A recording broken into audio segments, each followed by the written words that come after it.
Twitter running down finally? They getting rid of it? I don't know, but what is going on, everybody? Welcome to a special day, a special time. Next podcast coming at you live on a Thursday. For people who don't know, the reason why we're live on a Thursday this week is because today was the Xbox Game Showcase, and we are going to go in and give you guys our honest, no-nonsense opinions on what we saw in today's show. Shout out to the chat. What is going on, people? It is very, very good to see you hanging out with us tonight.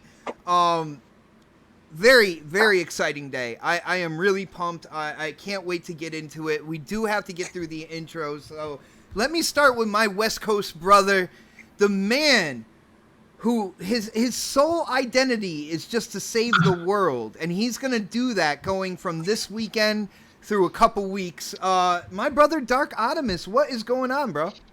What's up, man? Happy to be here, you know? You say crappy to be here? This? No, I said happy to be here. It really sounded like crappy to me. I don't know why. No, I said happy, dude. It might have. It might have sounded like crappy, yeah. But I am happy to be here. And I'm ready to talk about this show, you know? Yo, guys, I have been trying to read Dark's kind of like his aura. I've been trying to read his persona to see where he's going tonight and his thoughts and opinions, and he has been a stone cold beast. He will not share anything with me. I do not know what he thinks about anything that Xbox showed today, so it's gonna be a really interesting show. Dark, I know you're gonna break down that stone wall for the chat, right? You're gonna let them know exactly how you feel, right? Oh yeah, for sure. All right, beautiful, beautiful. Next on the list, he did join me after Xbox's game showcase because he doesn't like doing the live reactions and trying to watch the chat and hear what's going on, but he did chime in a little bit afterwards. We're gonna go more in depth with him tonight, and that is Predator. What is going on, bro? Yo, what's up? I don't like doing the live shows because you spoil everything during the live show. Yes. He does. We'll be watching something, oh my God, it's Fable. And I'm like, I'm not there yet, bro. He was so far behind. I mean, come on. Like, No. I was ahead on the live reaction today, and I tried to be fair, but there was certain things I got excited for, and I did yell it out real quick. So I hear where you're coming from, bro. You probably shoot fast too. In right, Halo, in Halo, I shoot first, ask questions later. But it's going to be good that, we're going to do a deep dive, really get your thoughts and opinions. I am looking forward to that. I do have to keep going with the intros, and I'm going to go over to the man. He is coming live from the 405, and I swear, he just woke up from a nap. My brother, K Mega, what is going on, bro? What's happening, man? No, man, I'm just sitting here chilling, relaxing, ready to talk about this stuff, man. I'm ready. Let's go. I don't know if it's overly confident is what I hear in your voice. But there seems to be a level of smoothness right now, and I don't really know where that's going. So this is going to be interesting. And of course we have the resident Gears head, but again, I tell people all the time, because I did whoop his ass in a different game last night. He does play other games. Crispy, what is up, bro? Oh, yeah. You want to do MK11 again, bro? I'll do it any day. I'm down. See, I downloaded Golf with Friends, so, I downloaded it. Dude, see? so did O-Snaps. So I'm down now. It was like the last little bit of my hard drive. I was like, oh shit, is it gonna fit? But yeah. And unfortunately, I made prior obligations because XBot doesn't communicate very well. So I do. How come everybody else knew except for Crispy? That is so weird. So weird. Yeah. Crispy doesn't listen well. Because Crispy wasn't there last week Saturday, so there. Boom. Actually, you have a point. Thank you. He was in my live reaction though, and you did hear it. But I'm here because we got some time, so let's get into it. Well, hopefully we can get to you before you go to that other show, sir. That's I don't know. Dirty. That's a dirty way of talking. Shout out to my brother Wilmy Hood hitting up that super chat. Thank you, brother. He says, "Have a great show, gentlemen. I've got games that aren't going to play themselves." Well, if your games played themselves, that would kind of defeat the purpose there. So I hear what you're saying, bro. But tonight, all we are talking about is the Xbox Games Showcase and what they have shown. And I feel like we should go down the list of games and kind of get thoughts and opinions. Now, when it comes to what they showed, it's absolutely astronomical the amount of content that they showed in about an hour. Like I am astonished that they got so much in that amount of time. Of course, we're gonna start with Halo in terms of what they showed today. That was the first thing. They went in, they showed the armor being built. They said this is done, and then they went in and they showed the gameplay. Crispy, I know I was messing with you, but since you are gonna be leaving in a little bit, I'm gonna start with you first, man. I know you're a Gears guy. You're just kind of coming back into Halo a little bit more. What did you think about the gameplay and what they showed with Halo Infinite today? What were your ups? What were your downs? Let us know. There was no downs. I was None? really, really excited. And this is because I haven't played all of the games. So now I'm like, I need to catch up. You know what I mean? And that was the beauty of it. And the grappling hook, I was like, oh, he's got a grappling hook. And he's grappling and fucking throwing the elbow at people. Like, that's cool. You know what I mean? Because I've played Halo enough to understand, but the gameplay really just made you feel like you were in Halo and you were like 1 versus 100 type feeling. You know what I mean? Like you are a god. You know what I mean? And that's the feelings I got from that gameplay. It was very well thought out, to be honest with you. Like, that really got me amped. Like, I was a little let down throughout the show, but that really started it off with a bang, in my opinion. The visuals look good. I actually watched at least that trailer in 4K. Oh, it looks so much better. It looks so much better. It wasn't great on any end with the stream, and I caution people to think that it's a downgrade. You got to watch it in 4K. If you have the capability, you have the TV, you got to watch it in 4K. And I could see when I watched the upload how the game runs so much smoother. You know what I'm saying? And I just love that at least we got that for gameplay.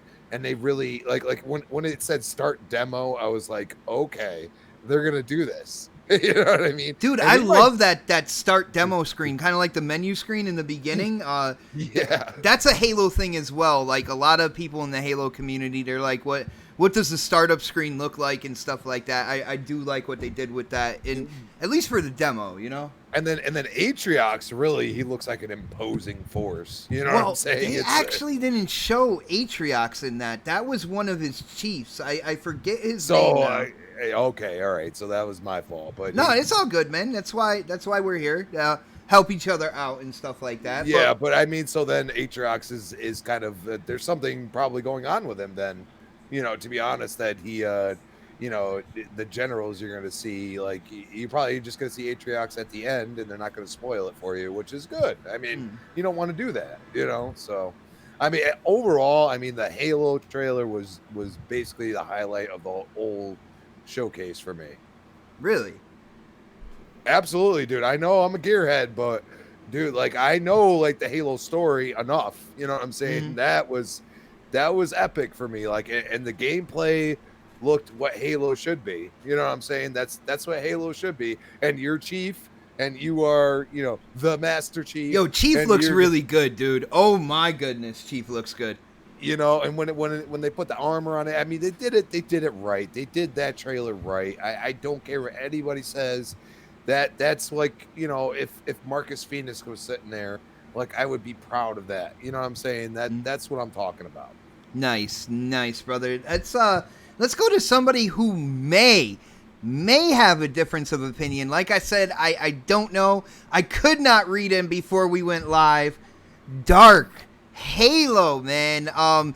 This is a game. Well, Halo 5, me and you have played. Definitely remember going in multiplayer with you on that. Not the campaign, but we went into like arena and stuff like that. So, what did you think of what they showed with Halo, man? Is it up to par? Are you hyped, or was there an issue? Man, give us your positives and your negatives here, yeah.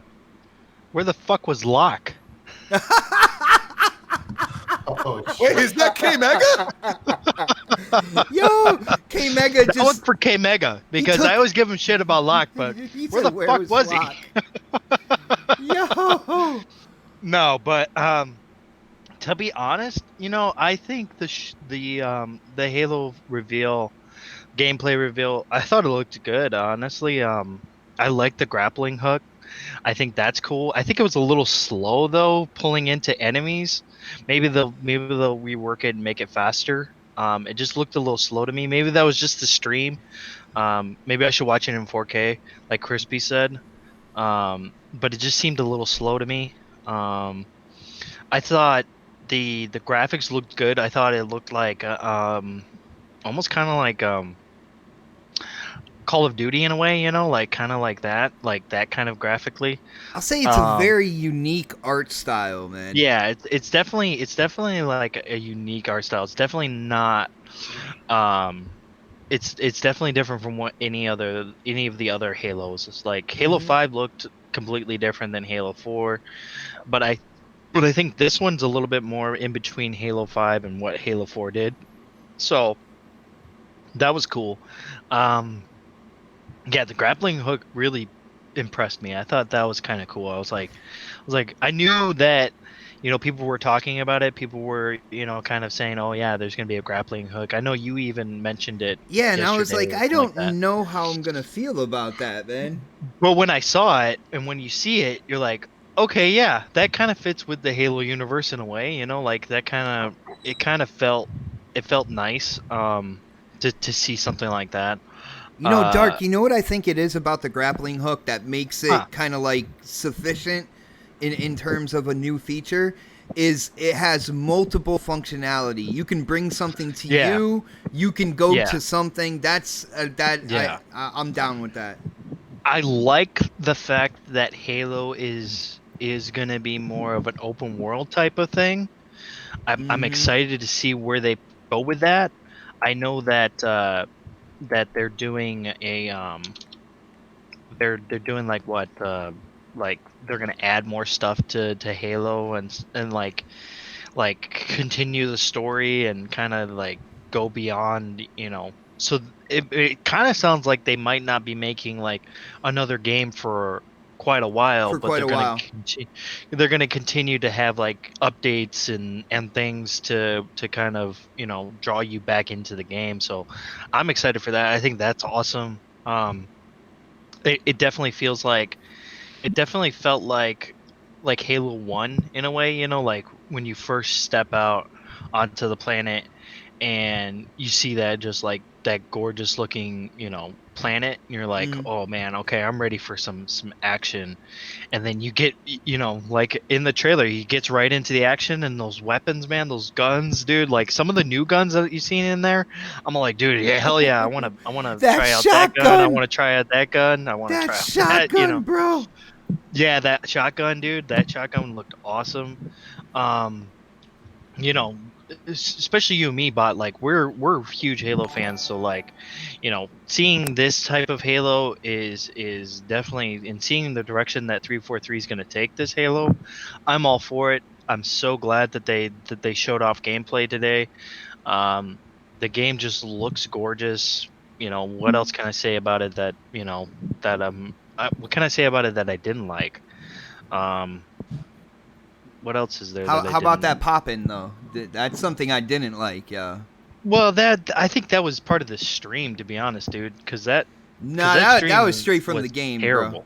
That Well, either way, I mean, the pop-in.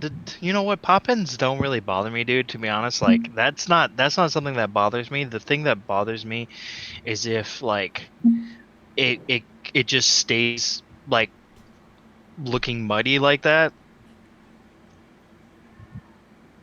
I got you. I was right in the middle of the vape. That's why. Are you still there, Dark? But Okay. He didn't want to choke. That's it. yeah, I'm still here. All right. Yeah.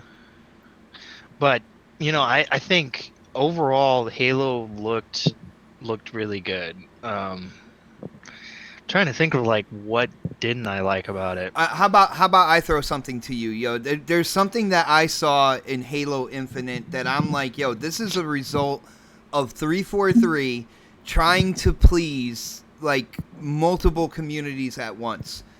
The gameplay wise, the fighting was slower than Halo 5. It was Yeah, a little bit. But Yeah. they still had clamber, they still had run, but it felt like they tried to balance in between old Halo 1, 2, and 3 and new Halo 4 and 5.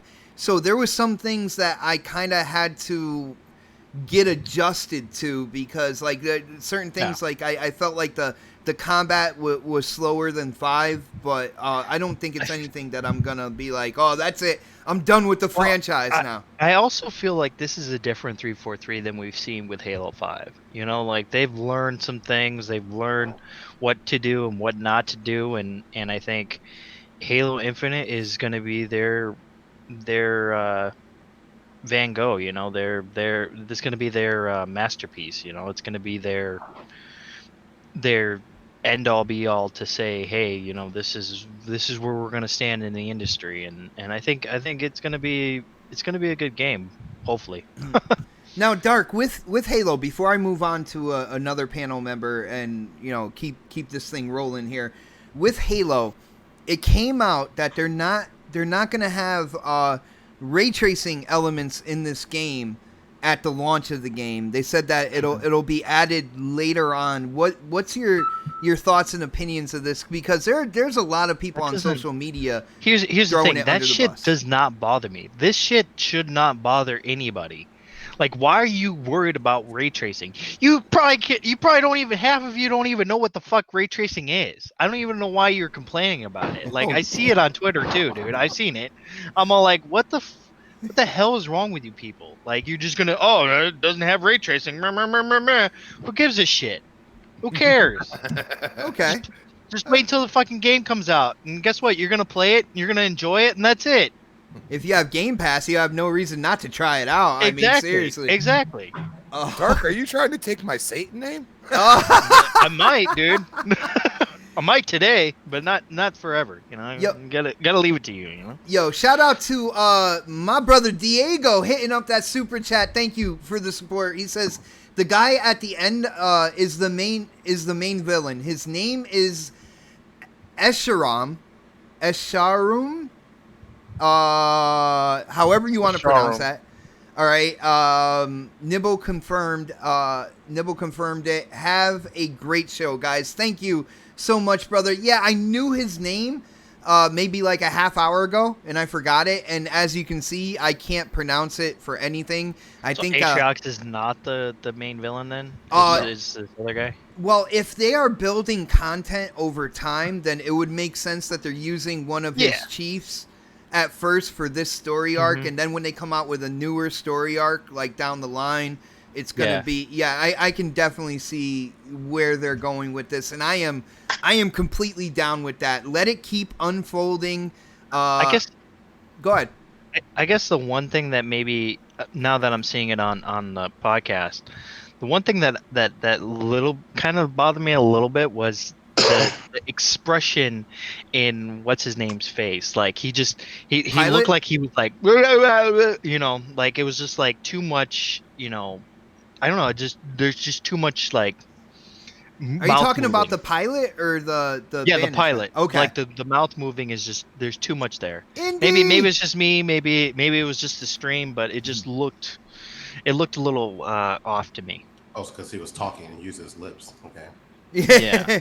Well, it looks like what they tried to do with the pilot is they tried to get kind of like emotional responses. Now, if they kind of like overdid the animation, that's where I can see what you're saying kind of like fitting in there. They kind of overdid the animation, and he looked a little more clowny than he did like nervous or anxious or anything like that. That's what it felt like. It felt like they maybe they maybe did a little bit too much in animation there, just a little bit.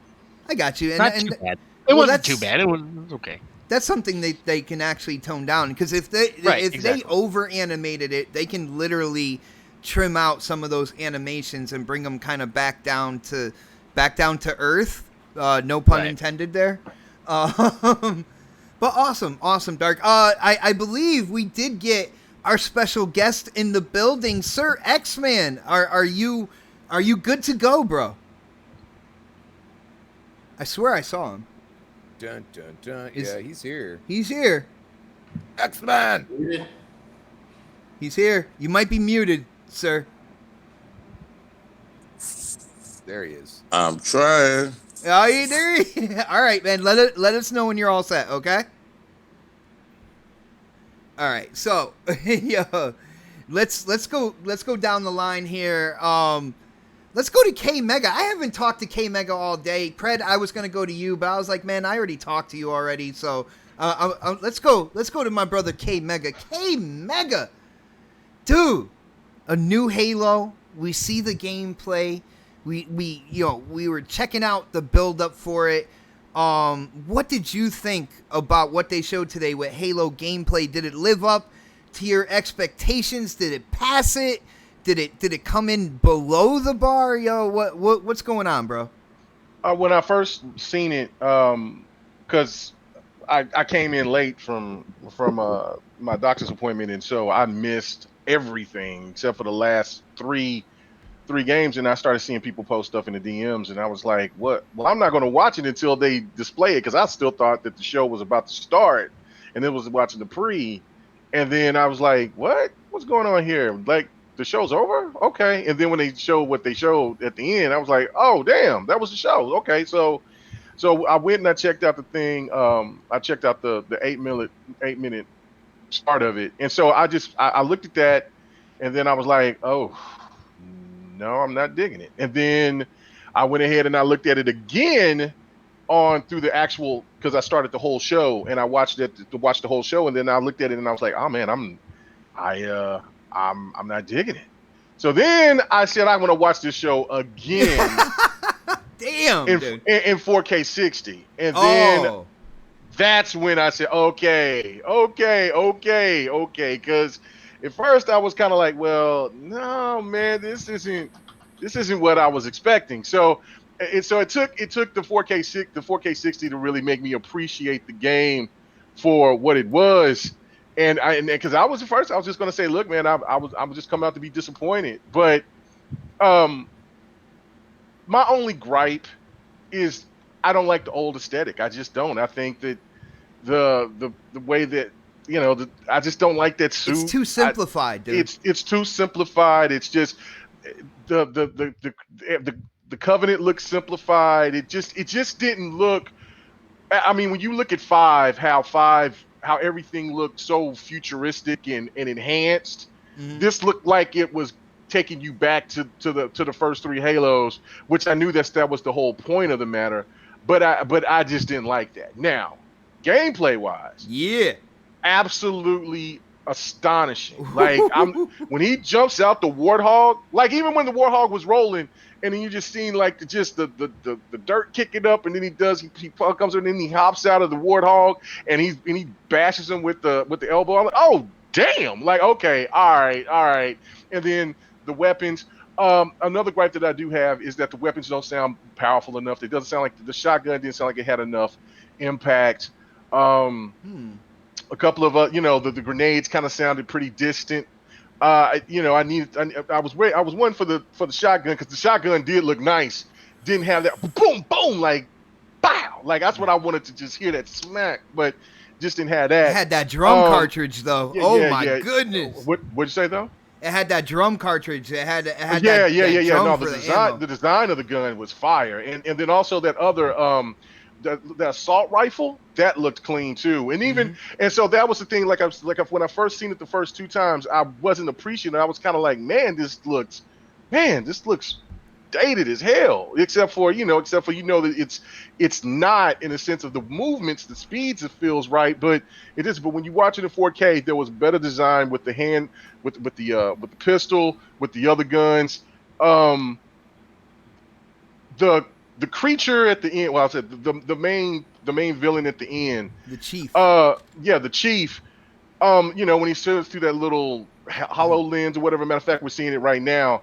It looked a little cheesy to me, but then when they showed him close up and stuff, I was like, oh, okay, yeah. I'm digging it. All the teeth. He's an looks old menacing. brute too. He's an old man. Yeah. He's an old warrior. Yeah, he's an old warrior that's kicking ass. He's like, look, I'm relishing this. He got, and then you couldn't even really see through the stream through the 1080p 30 frames per second stream that he had that the definition in his eyeball. And his bad eye was all gray and moved to the side. It was crazy. Like the 4K, like Dark, you have to see it in the 4K to get a better understanding of how much detail was in stuff. I'm actually watching it right now. Yeah. You'll see the detail much more. I'm seeing the difference. Yeah, I'm definitely seeing the difference. It's a huge difference, and then it makes the world looks a lot more polished. So I overall I'm impressed. I just don't like that old aesthetic. That's what I'm saying. I'm going to get over it. Hopefully, the fact that if it is, it's going to be you can enhance, because we're hearing that there's going to be RPG elements. So hopefully there'll be suit upgrades the further that we get along, and maybe if hopefully that will happen in the story mode. If not, definitely it's got to happen, because it's always happened pretty much in Halo multiplayer. So I'm looking forward to that, to see how they're going to mix the design of the old and new. I thought the real cool thing was the visor. It had that old school nostalgic feel of the sound when it did that was cool. That was cool. The shield thing, brought that old school feeling Dude, back. It felt like Halo 3 when he did that. I'm like, I'm not too big into Halo 3, but me neither. But I'm like, I get it, for nostalgia reasons. And then but I saw him run. I was happy. I said a win. He There's did a win for clamber. us. He climbed on a box too. Yeah. I saw that. Yes. And so the grappling hook thing. The grappling hook was cool. It, grab stuff, throw things. I knew that the grappling hook would probably be used as something to grab and move on, to move up to two, or grab enemies and pull them to you or whatever. So that's pretty cool. Hopefully that there's some extra enhancements with that, to where you could do more crazier things with that. Now, the one thing that I do hope that they add as well is more melee attack, other than just the big elbow to the head, because I'm kind of ready to see, like when in Halo 5 you can destroy people. Matter of fact, me and Don and Yobi and a couple of us play Halo 5 last night, and Don got crucified. Like, that was the worst finisher that I've seen. I didn't even know that they had it. He flipped Don upside down. He picked him up. He picked him up, and then he slammed his head on the ground, then stepped on the back of his on top of his head and yanked him and just popped his neck. I was like, whoa. Now, see, I want to see something like that within the game too, instead of just a big elbow. But another thing too is where the I like I said, in the 4K, you respect the detail of what they did with the characters of with Chief, because when Chief stands in how big and broad he is, I don't think we've ever seen him look that big and almost menacing to where he stands over a regular human man like he did with the one dude. I thought the voice animations were perfect, because they just flowed beautifully to me. I don't know. I don't know. Maybe that might be different for you now if you're looking at it on the 4K 60. But I thought his voice movements and all that was really good. It looks completely different. Yeah. The stream was bad. The stream did not do it. The stream just was terrible, dude. Yeah, because I was going to come in here and I was going to say, look, man, I was going to say, look, this looks like not so much as a downgrade because it's an open world game, but it does not look it doesn't look up to par to where somebody can say, well, damn, this is going to look better with ray tracing or any type of tracing, because it looked bad. It just didn't look good at all. So the 4K 60, definitely, if you have not seen the 4K 60, definitely check it out. You know, I also will commend the fact that I've seen a lot of people out there capping about how the, you know, how some of the brutes looked and things like that, you know, showing their face and stuff from different, and like I posted earlier today, show me any other open world game that's 60 frames per second, and that's 60 frames per second. Just show me one, especially an open world. This is not a semi open world. This is an open world. Did you see the map? The map, You and saw they that didn't even map, show yo? half of the thing. The map Oh. was crazy. Like, it's going to be massive.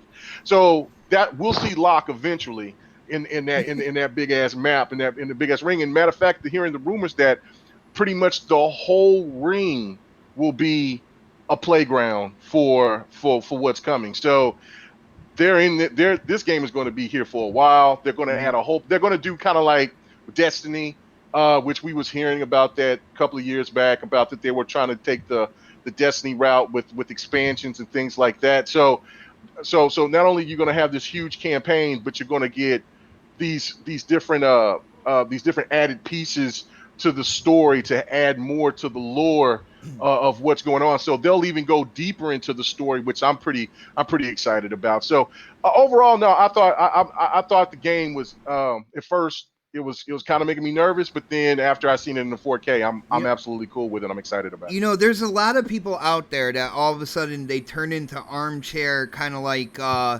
you know, PC hardware know-it-alls and stuff like that. One thing, because there was a lot of things in this gameplay. One thing that really popped out to me, which nobody has said yet, just how dense the world is. Like, you know, Right. if you look at other Halos, like you look at other Halo rings and stuff like that, there weren't as many like mountainous kind of like places that you can go and canyons, and you saw when Master Chief first got out, there was actual wildlife running by him, and stuff like that. I think there's a lot of subtle things there that a lot of people are just kind of taking for granted, but when you go back and check it out again, that looks like an incredibly dense world that you're going to be able to go everywhere.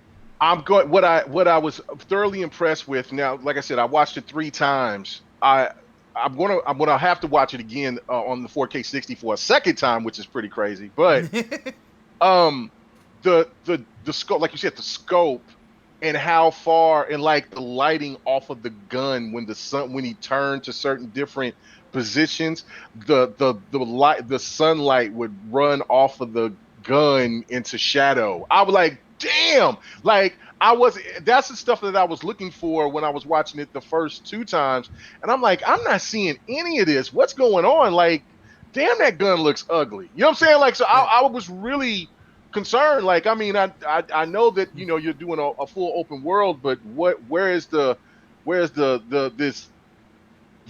money worth for this slip space engine? You know what I'm saying? I know I can do better than that. Is the 60 frames really take that much of a beating towards games? But then, like I said, seeing it in 4K, and then just for the whole thought process of that this game is going to be 4K 60 frames per second with no boost modes, no other compromises. This game is going to be 4K 60 is a monumental thing for console gaming, period. Because even when you look at games that are looked at as some of the best open worlds that they are, none of them are 60. They're all 30. Yeah. You know, in this generation, and of course, you know, previous generations, because they weren't as powerful, basically it was stated that on console, you know, open worlds are going to be 30 frames per second. The consoles aren't going to be able to handle 60 in an open world environment. And right off the bat, with Halo, you know, they showed basically an open world game at 60 frames. And like I said, that environment is very, very impressive, man. And one last point to give credit. I do the very beginning intro when they were showing the making of the suit. My mouth dropped Yo. when I seen it in the 4K. I said, Lord. I was I said, Lord, oh my God, I was tripping. But yeah, man, but that was it right there. That from the beginning intro where they were showing the people's face and they putting the design together, the graph. I was like, holy shit. But that's good. That All was right, sharp. Do you think that was Blur who did that, or? I don't know who did it, but that shit looks stunning. Looks good. Dude, Yeah, it but were was. they rearming him, resuiting him? They were. They Or were were definitely they going back to the past on how he got suited up? No, Because they this were. was They supposed were to be far in the resuiting him. future.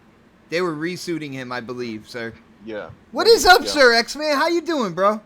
If I sound like crap, I'll shut it down. Let me know. Does it sound like crap? No, I watched Crap Gamers like live, kind of like after I'm the not show. talking about You don't crap, sound like crap. Crap Gamer I'm at all. talking about me talking. All right. Yeah.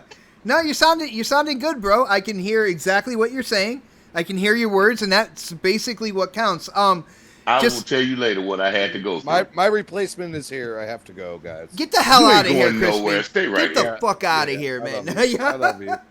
I love you. Love Have you a too, good day. Crispy. Get out of here and don't come back. Oh, Bye, Chris. Yeah. Hey, Dark.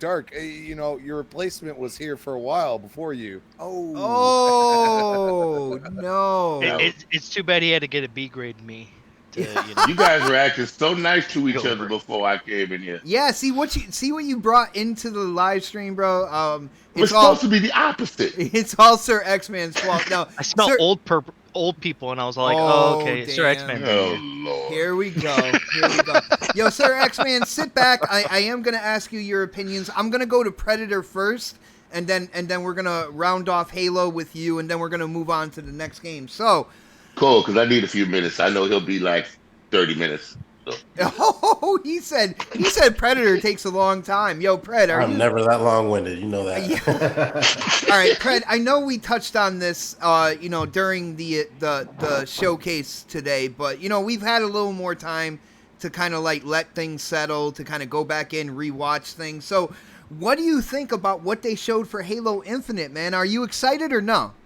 Hold on. Was that the original question, or is that what this question formed into? Because I thought it was your likes or dislikes and all this other stuff.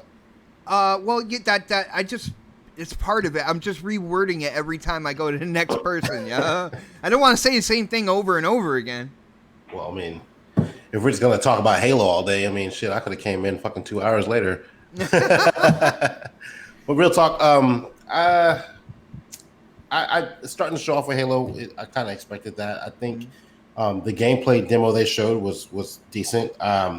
Like we said on the show, you need to watch it in 4K, because I think I was watching it as we ended the show, or while we were actually about to end our show earlier, and I kept telling everybody you need to watch it in a different resolution, because what we saw on YouTube or wherever the fuck you watched it at wasn't decent enough. And so I'm glad that some people went back and actually looked at it again and saw the differences and stuff like that. So I will say this: the Halo community, some of y'all are a bit fickle. Like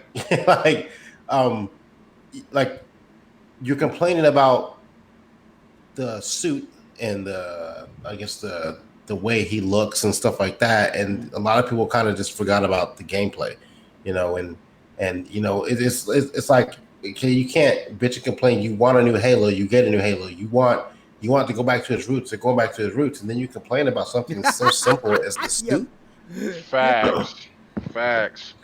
And this game, from my understanding, this is probably the last Halo they're gonna make for a while. So they're gonna try and evolve this. Doesn't mean what you saw today is what you're going to get at launch and what you're going to be playing a year from now. Like things, there's patches, there's updates. I hate using that excuse, but like they're not gonna put everything out in a gameplay demo when they're about to release the game. They're gonna slow trickle it, like everybody's been doing this generation. Or should I say, especially this year with everything going on, like they're not going to give you everything at once. They're going to give you, hey, here's the game. Here's a little bit of gameplay. We got multiplayer stuff coming later on. So like, I get it. You guys are so impatient. You can't wait. I get it. Chill the fuck out for a little bit. I mean, like, this game is going to be fine. Like people are like, I'm out. I'm not getting Halo. Yes, the fuck you are. We say that every year about Call of Duty. We say that every year about Madden. y'all gonna buy the fucking game. So stop tripping like y'all not gonna get the shit. You know you're gonna get it. You got Game Pass. You're gonna get it for free any fucking way. Should I say with your subscription? So like, stop with the bullshit. Like you're gonna play the game. It doesn't matter what it looked like or how you felt about a grunt's face, or like quit bullshit. Like some people out there are just so fickle about the dumbest shit. I will say like there were some good things that I liked, and like I wasn't sold on the grappling hook, but after seeing it, the way it's utilized, I can deal with it. Yeah, I'm down. I'm down with that now, man. I think it's gonna make multiplayer take a totally different They said approach. it's gonna act different in multiplayer though. So I mean, you may not be able to grab shit, but like you probably be able to move around and stuff like that. I mean, we don't know because again, the game's not out, so let's wait, be patient. Like we'll wait and see. But I like that they're evolving the game using new mechanics like the grappling hook, right? So that's something that people complain about. Like I've seen it in Twitter. Oh, they're complaining about the fucking trees. I'm like, get the fuck out of here. Like, who gives a shit? Like, it's an environment. It's gonna change. One thing I did notice that a lot of people didn't catch on, and you mentioned something about it earlier about the animals and stuff like that. Did you hear the sounds in the background, like the birds chirping, the crickets and stuff like that? Yes. Like I'm not used to hearing that in a Halo game. No. It's just like it's typically just like you hear him running, you hear him changing weapons, you hear his fucking armor, you hear Cortana, you hear his visor charge back up and stuff like that, but you don't typically you don't get the ambiance of like the environment and stuff like that. Yeah. I think the only game that actually did that was ODST. Where you saw something. I remember shooting animals in ODST, so that's why I'm bringing it up. But like, I don't typically remember seeing like a lot of the environmental stuff out there, like where you can hear it and see it and stuff like that. So that was a different change. Looking at that map they showed, where you can put waypoints and stuff like that. Someone put it out here. I forget it who did it, but they're saying that they confirmed it wasn't open world. I didn't see where that was confirmed at, but I'm sure it's out there somewhere if you put it in there. But it did look like it was more open world, like a little bit more like you can pick and choose what missions you want to do. And maybe you won't be transversing there, but maybe you can just fast travel there or something like that to gain points or something like that to get to certain areas. But it seemed like a mixture of ODST with a mixture of Halo 3. And I think that's what a lot of Halo people wanted. Those are the two best games I played on the Halo franchise. The Halo 5 multiplayer was my favorite, but Halo 3 and ODST were my two favorite Halos, and I saw elements of that in this game. So everybody just like it's the first showing of the gameplay. Chill out. It's gonna get better over time, I promise you. Every other game. Not to interrupt you, Fred, but I want to add this point to get your thoughts on it too. It said there's just a report that just came out that said Halo Infinite gameplay demo was running on PC. Yeah, it was on PC. Yeah, I was reading that second ago. So yeah, all right.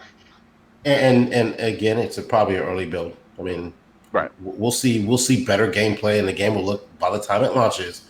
The stuff that people are complaining about visually will probably fix itself, just like it fixed itself in the 20 minutes it took for the show to end and the time that it got loaded in 4K 60.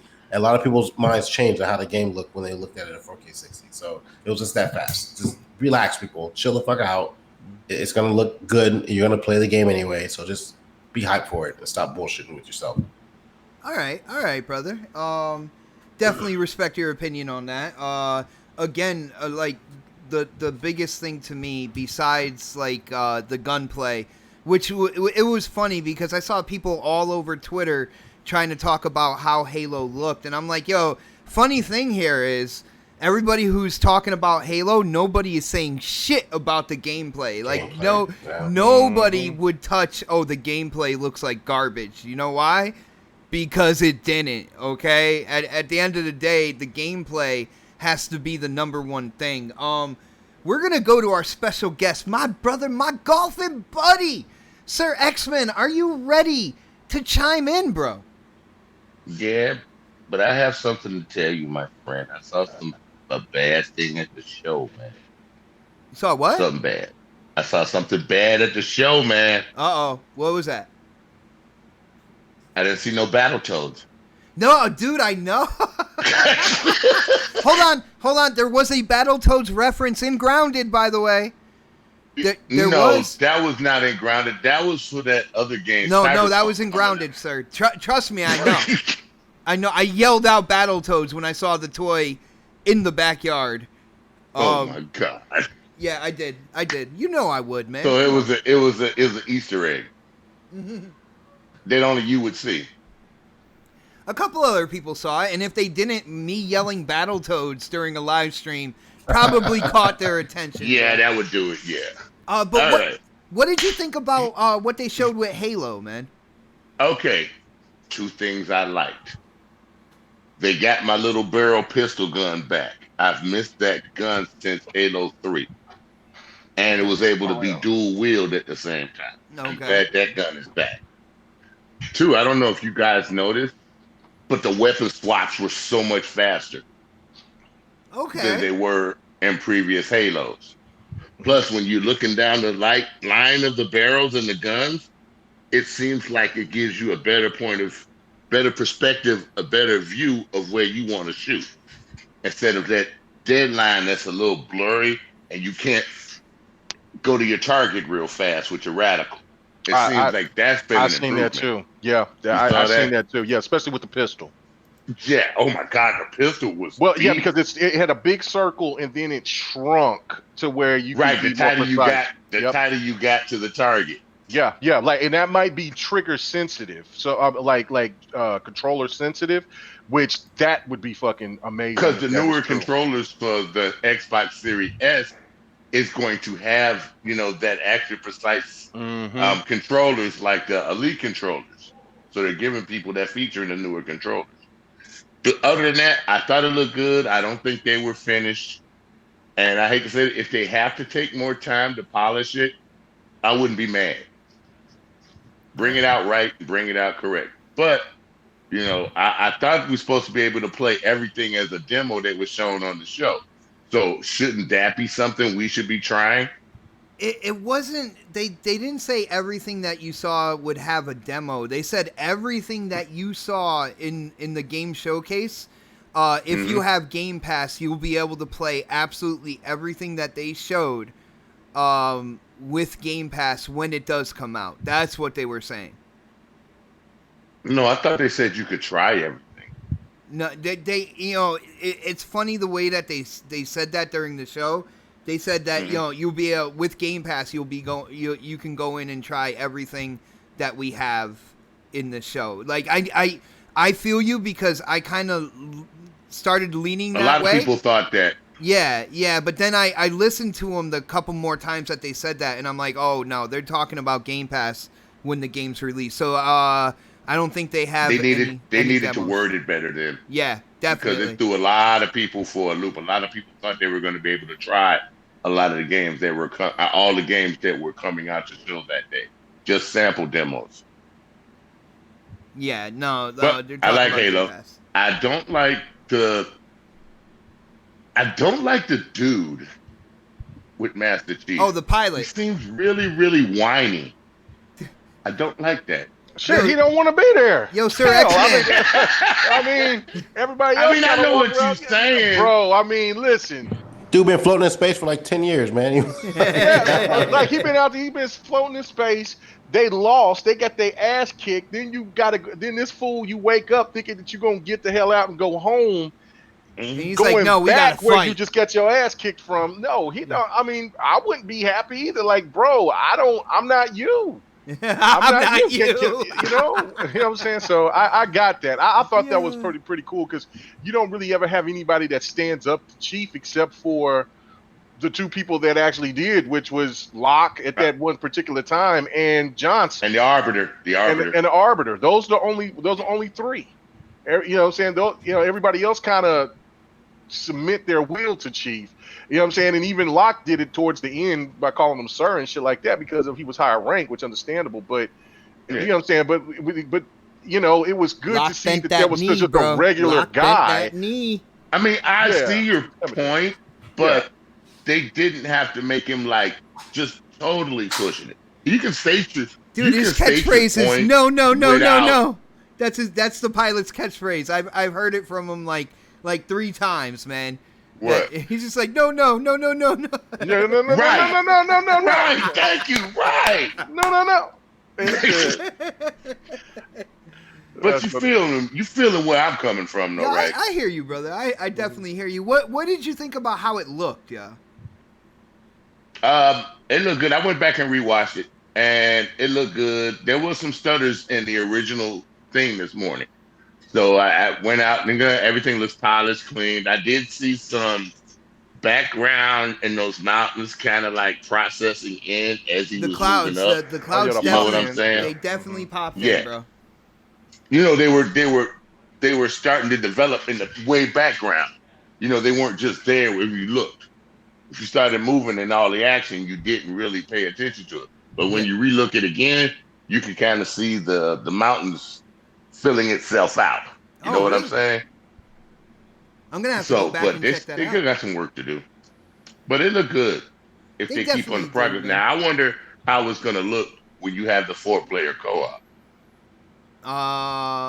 Hopefully just as good. They that shouldn't diminish anything, especially not the couch co-op, but like if you're online co-op. Right, I know about couch co-op. Yeah, that really shouldn't diminish anything. One thing I do want to say real quick about the pop-ins, because I was one of those people that when it came to Gran Turismo 7 or 8, is it 8 that we're going on now with Gran Turismo? Yes. Forza? It's 7. No, but I saw Gran Turismo 7. I saw significant pop-ins when they showed that trailer at the PS5 event. Now, and here's the thing.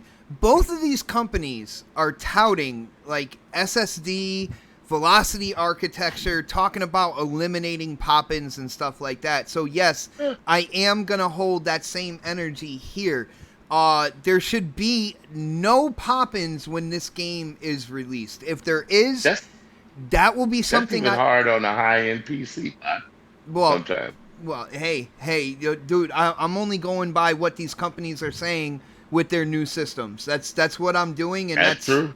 That's what I'm gonna. That's how I'm gonna be. So when these games release, if they still have these issues here, you are gonna hear me talk about it on this channel. I will put it out there. Well, let's be honest, but you were harder on Gran Turismo than you were on Halo. Let's just be honest there. Let's be honest. Come on. Let's be honest. Gran Turismo didn't impress me in general. There were certain things about the Gran Turismo trailer that I didn't even bring up. The fact that when they showed that car in the truck, when they opened up the sides and they had the ray tracing for the reflections, dude, that same kind of like scene is in Gran Turismo Sport. They just added ray trace reflections onto that. There's certain things past the pop-ins with that Gran Turismo game that I have issues with. You see what I'm saying? So, like, I hear what you're saying, and I agree with you, but I wasn't going to sit there with a list of issues I had for Gran Turismo when half the people out there are saying, oh, you're only saying that because you play on an Xbox. I didn't go in all the way on that, but I will say another reason why I was harsher on that is because at that point in time, Sony was talking about their SSD like it was handed to them by the right hand of God. Like I was just gonna say that. Like this was gonna be the best thing ever. I wouldn't necessarily say Sony was doing that. There was a lot of fanboys who were going off on Twitter. What are you talking about? Do you didn't watch that Mark? You didn't watch Mark Cerny? Yeah. Hell no. Why would I watch Mark Cerny, dude? Oh well, yeah. Well, he's from Sony, so yeah. So he's with Sony. So yeah, it's breaking it. Yeah. So there was a reason why would I ever watch that? And now, this is Xbox, not PlayStation. And now, since like Xbox is coming around and they're now marketing the velocity architecture, I gotta keep that same energy there as well. But when it comes down to it, that wasn't the meat of their marketing for this hardware. All right, and people out there, you can say I'm damage controlling, I'm doing whatever. I'm just giving you how I see things, all right? The perspective that I'm coming from. Sony was completely talking up their SSD and how it's going to change things and how T-flops don't matter because of this SSD and this architecture. And Microsoft did go about it in a different way. So that's where you can kind of see the difference there. I hope you see that. If not, it's okay. Everybody has an opinion, you know what I'm saying? But on that note, did everybody chime in on Halo? Yes. Let's go to something. It was a really quick trailer. It was actually my most anticipated thing. And one thing I'm going to say about this game is we definitely did not see enough. It did not please me what I saw. Like the amount of stuff I saw for this game, I wanted to see a lot more. And that is no longer with numbers, Forza Motorsport. So, I don't know. Let's go to Dark because he absolutely loves racing games. What did you think about the Forza Motorsport trailer, bro? Oh my god, dude! I'm glad you went to me first because you know what I'm gonna say. Niche as fuck. It is Who gives not. a shit? There's Who gives a millions shit? of racing fans out there. I Who don't know gives a what shit? the hell you're talking about. Who man. cares about racing games? To be honest, let's millions be honest. of people do. If you're gonna watch racing, why don't you just watch it on TV? There you go. You can just watch it. I like racing games. I love them. Racing games are Get just Sir X, man. Racing games are just they're boring, dude. They're so boring. I'm gonna go in a circle. The only ones that I do like is Forza Horizon. That's the only ones I like because those ones are a little bit more open. You don't have to worry about it. But the motorsports shit, dude. Why are we still like looking out for those kind of games? Like, why were we like, yeah, fucking Forza Motorsport, Forza, yeah, dude. As soon as he said turn 10, I yelled Forza. I yelled it, bro. Well, you knew it was gonna be Forza. I mean, they don't make anything else besides Forza. That's it. That's all they make. But I was excited about that, man. There are fans of racing games, and I get that, but you don't care. We live in a world where we have enough racing games, and honestly, I didn't see anything different from Forza Motorsport 7. I didn't see anything different from Forza Motorsport 6. I didn't see anything different.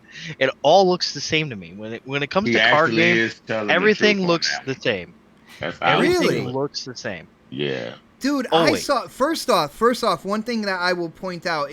First off, we did not see enough of it, and I already stated that, and I'm probably gonna have to repeat it 2 more times just to let people know that's really how I feel. There were certain things like when it came to the trees that were next to the racetrack, instead of them having that kind of 2D flat plane kind of crisscrossing to make the treetops, they were full-fledged trees. The detail in the ground and in the cars was something I have not seen, and that's including the Gran Turismo. That's including the Gran Turismo trailer. There was so much more detail in that little Forza trailer. It looked like Gran Turismo 7 to me. No, the fencing that they had up was new because there's actually real fencing like that on the real track. When you're coming around that corner at Laguna Seca, there is that they never had that fencing there before. They never showed the grates for the water drain in the ground. They never showed like the chicanes with that much detail before. Ooh, even in Gran Turismo 7. They've improved it graphically. Why would you even care about that stuff? because the more textures you can put in there with the right tire, programming for tires, the more feel you're gonna have, and the more control you're gonna have for that car. Sorry, because your slightest mistake can kick you off the track. I'll never understand. I'll never understand racing fans ever. Yeah, I think you're wasting your breath on Sir X.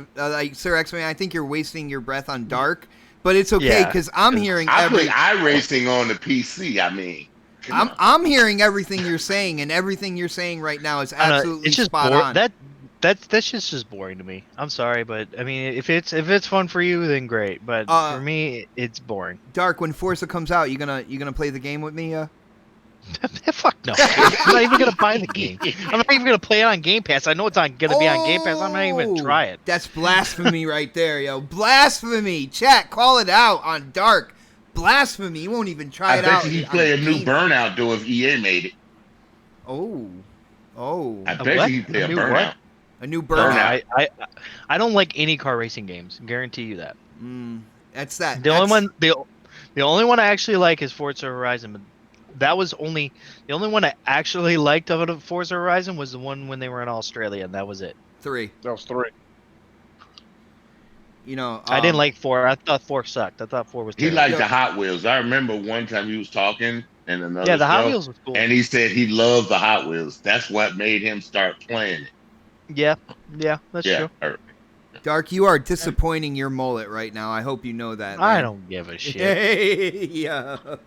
All right, let's go to Pred because when it comes down to it, I'm not sure what he really feels about racing games. So, Pred, what did you think about the Forza trailer, bro? That was a trailer? It was in engine too, man. I mean, with Forza, we typically get a demo with Forza. I can't remember the last time they didn't have one. So I mean, we'll get more gameplay of that later. I don't think that. I mean, they're in early development, so like, I'm not gonna hold a candle to that right now. With the series launch of the X coming out, the Series X coming out, and the games they have coming out for that. Like, that game is so far down the pipeline right now in my mind. I'm not even thinking about it. So like, thanks for showing it to us. We knew it was coming, but I mean, next year, next holiday, holler at me later. I'll looks good, but like I think Dark just said it. Like the Forzas typically look the same, and like they haven't really pushed that. Other than they'll add something. Like I think last year they added weather effects. The last time they came out with Forza, water and stuff like that. And I mean that's cool. I mean that's normal driving though. Like we should expect that at some point. Mm-hmm. Like it rains, So, but like it hasn't really pushed. Outside of being able to do 4K 60 on the X, they haven't really done a lot with that franchise to the Motorsport series. I'm not talking about the other one, but for the Motorsport series, it's typically the same game. It's the same tracks. It's like I like when they added the guys from from that one show on there, and they had them doing the background stuff and had the test track and stuff on there. I like that part of it. That was one of the biggest, for me anyway, like when they up to that was super cool to me. I used to watch the show all the time, but they haven't really done much with the franchise. It's like, here's some cars, they look better than last time. Here's the same tracks. Sometimes they took away tracks. Like I've been asking for a track editor forever. I would love to see you have the ability to create your own tracks and stuff like that. Dude, I'd be scared of a track that you would create, sir. I'm just saying. Fuck you guys up. Some of my funnest times with Forza was like the playground stuff that they would do, like where you can play the little mini games and stuff like that, like the King and Infected and all that good stuff, man. Yeah, Cat and Mouse was my shit. Cause I remember playing that before it was like a game mode where people just created it. Yeah, we created we made it on PGR 2. Yeah, that's where it all started. Project Gotham 2. Yes, sir. And I remember playing that on Forza, man. That was like I would come home and I would play that more than I would play the actual game. Who wants to be the Mini Cooper, right? Who wants to be the Mini Cooper? but they ended up adding those modes to the game too. But like, I mean, again, as a racing sim, Forza is king. I know a lot of people love Gran Turismo. It's just, you pick which one you want. But I've always loved the Forza series and Motorsport series over the other one. But they really have not done a lot with that franchise to me to make it seem like that I need to buy it every 2 years. So for them to go with just Forza Motorsports, just that name, lets me know they're going to expand upon it over time. Yes. So and to me, with that approach with a sports franchise, I'm okay with that. Because I mean, like, I don't like buying Madden every year. It's the same game essentially. Like it might have some different tweaks and stuff, but like if you can patch that in for free, like that would be like more advantageous. Like the new like the new rosters and stuff like that. New rosters, any new gameplay mechanics that you created, just kind of patch it into the game. Patch it in. And like for some people, they'd be willing to pay $10 for that versus paying $60-$70 for the game and then buying the Madden cards and stuff like that and doing that kind of shit. So like, I'm okay with it with a sports franchise. It doesn't bother me. Like, I'd rather you put the game out there and let me buy it if I want to, or pick it up in Game Pass. And if you're going to do updates for it and they're free, so be it. I mean, even if they're like fucking $5 purchases. But some people don't like that model, and they're looking at like, okay, it's gonna be a play to win. Like we did last time with this game, with this franchise. Like, you gotta buy the stuff to be able to win. But like, I'm okay with it in sports franchises. So for them to take the number off of it lets me know that they're gonna make Forza and they're gonna expand upon it over the next couple of years. So, yeah. Let me go next, please. All right, no problem. Just real quick, I want to shout out to the Geeky Nerd, who asked if this is the first motorsport going into Game Pass, and yes, sir, it is the first motorsport going into Game Pass. That is a good thing. Just real quick on what Pred said. With them, it's the first and hopefully last. You don't need to talk anymore about this, Dark. That Dark doesn't have a license. That was a joke. Yeah. Do you have a license, or do you just skateboard everywhere? I just skateboard everywhere. I kind of figured with that. my board flowing in the wind. Yes, there you go. But I do like what Pred said. How they took away the number, and they're just gonna expand on this game over time. That's something that I think a lot of Forza fans, even a lot of Forza haters, who are just like, oh yeah, they just come out with a game every 2 years. Like, what type of improvements are they really gonna do and stuff like that? Now they're gonna put the base game out there, and they're just going to add as they go. I think that is a great idea with this franchise. Sir X-Man, I am going to go to you next. I do have to run downstairs as well, so if you wrap up before I get back here, just real quick. So it's probably not going to happen. Throw it over to K-Mega, and then we'll keep it going, and I'll definitely be back. But let me know what you think about Forza Motorsport, brother. That's what I'm about to talk to right now. All right, I think what Microsoft is doing, since they changed the names just straight to Forza Motorsports, since they're going to be incorporating the PC, I think they're going for real PC physics, like you would have in a real sim that they have on the PC. Those things are hard, and they're based with steering wheels, people with high class rigs. So I think they're going for that class also. That's why I think they're putting so much work into it, because they want to be known as a real 100% sim, not sim with with some arcade feel, a real sim. And that's why I noticed more detailed in the graphics, because a lot of sims have that kind of detail. Like your Assetto Corsas and your iRacing is starting to get their graphics up on par like that. So that's the route I think Microsoft is going. And don't be surprised to see Forza Motorsport on Steam, where a lot of the sim racers grab their games. Does anybody feel that they might be trying to go that route also? I don't.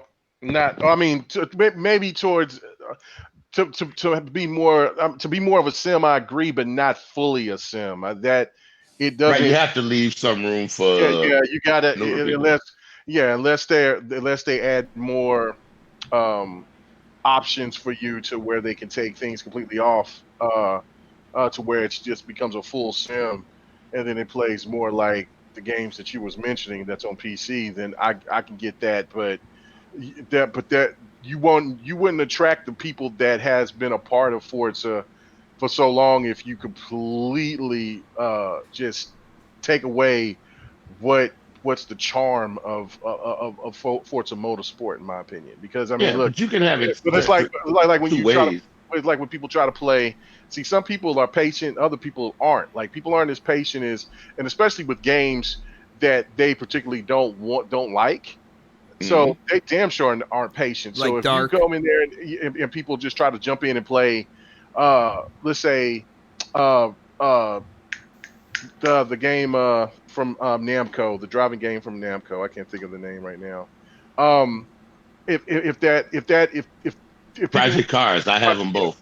Yeah, I got them too. But I'm saying, if you try to have a person, let's say like Dark, to try to jump in and play No, Project they Cars, wouldn't be able to get it. Yeah. they're not going to do that. So if you do that to Forza, the people that liked Forza from the very beginning, and then you just take those, you just kind of take away from what they experience or just the understanding of the driving, They'll to where get frustrated and they'll won't get want to frustrated play. and they won't even play it. And the only thing that you'll have is you'll just gain a few extra people that only care about the true sim of racing. So they're going to have to differentiate the two, which I agree that they're going to aim for that, but I don't think to the extent that you think. Yeah, Dude, real quick, but X-Hawk, have you a are switch. 100% right. Oh, Yeah. go ahead. But No, they can have it set where you got controls where you say, all right, do you want to go sim or arcade sim, or you can go pure sim? Because actually Forza allows you to do it. The only thing is that they don't, when you do that, they don't allow that true physics of a real sim. Now, if you say you wanted that true physics of a real sim, that's for the harder people. And if you wanted to go at the level that you used to playing Forza in, you can keep it at that level. You know, they can make adjustments that way. Games They are, they already have adjustments like that. I mean, that's why I'm not. I mean, like they can enhance on those adjustments, but they have adjustments on that already to where you can have it more sim than it is arcade. So I mean, I don't know. I mean, there's times when, like, if I played Forza 7, or if I even do it with the Horizon, but mostly the regular motorsport games, where I take off the where I played it and I've had like everything damn near taken off of it, and then when I come back maybe a couple of months later or a year later and try to play it, then it's I got to unplayable. rewarm back up Yeah, again and bring it to down. start. I got to start all over again because I'm like, what the hell was I doing? What was I thinking? So that's the thing, that they have it to where it's you can drive it to be sim. It doesn't have to be like like Project Car sim, but to give the option is fine, but don't take away Yeah. the charm from it. That's what I'm saying. Project Cars is one of them. I'm not trying to get away from it, but Project Cars is one of them where I know I run it better when I use my wheels, pedals, and Right. shifters. They're made It made for that. controls so much better. Right. But that's why Project Cars they did better in 2 with the controller physics. It works better.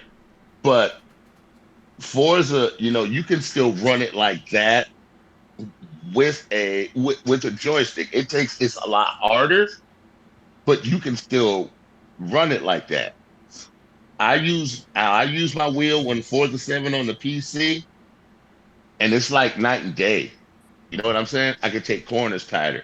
I can do things that they might be trying to set, like I said, set that off on the side. You see where I'm trying to go with this? Oh my God, I hate getting off work trying to explain it. Well, no, see, when it comes to Forza, again, we did not see a lot, and it's a little weird to me because a Forza developer came out a few months ago talking about how they have a playable version up and running, and people are going to be surprised, and they were talking about the different engines dealing with humidity and air density and all that good stuff.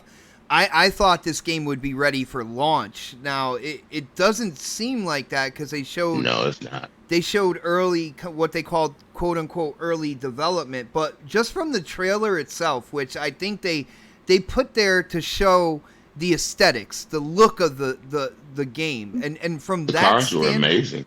From that standpoint, what do you think from the trailer? Did they show a true kind of like next-gen jump in the Forza Motorsport series?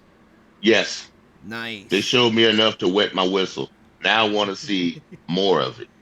Yeah, hell yeah, man. I wish this was coming out at launch. I'm still holding on to hope though. Like I don't think they've come out and officially said, this isn't going to be a launch game yet. So I mean, I'm holding on to that string there.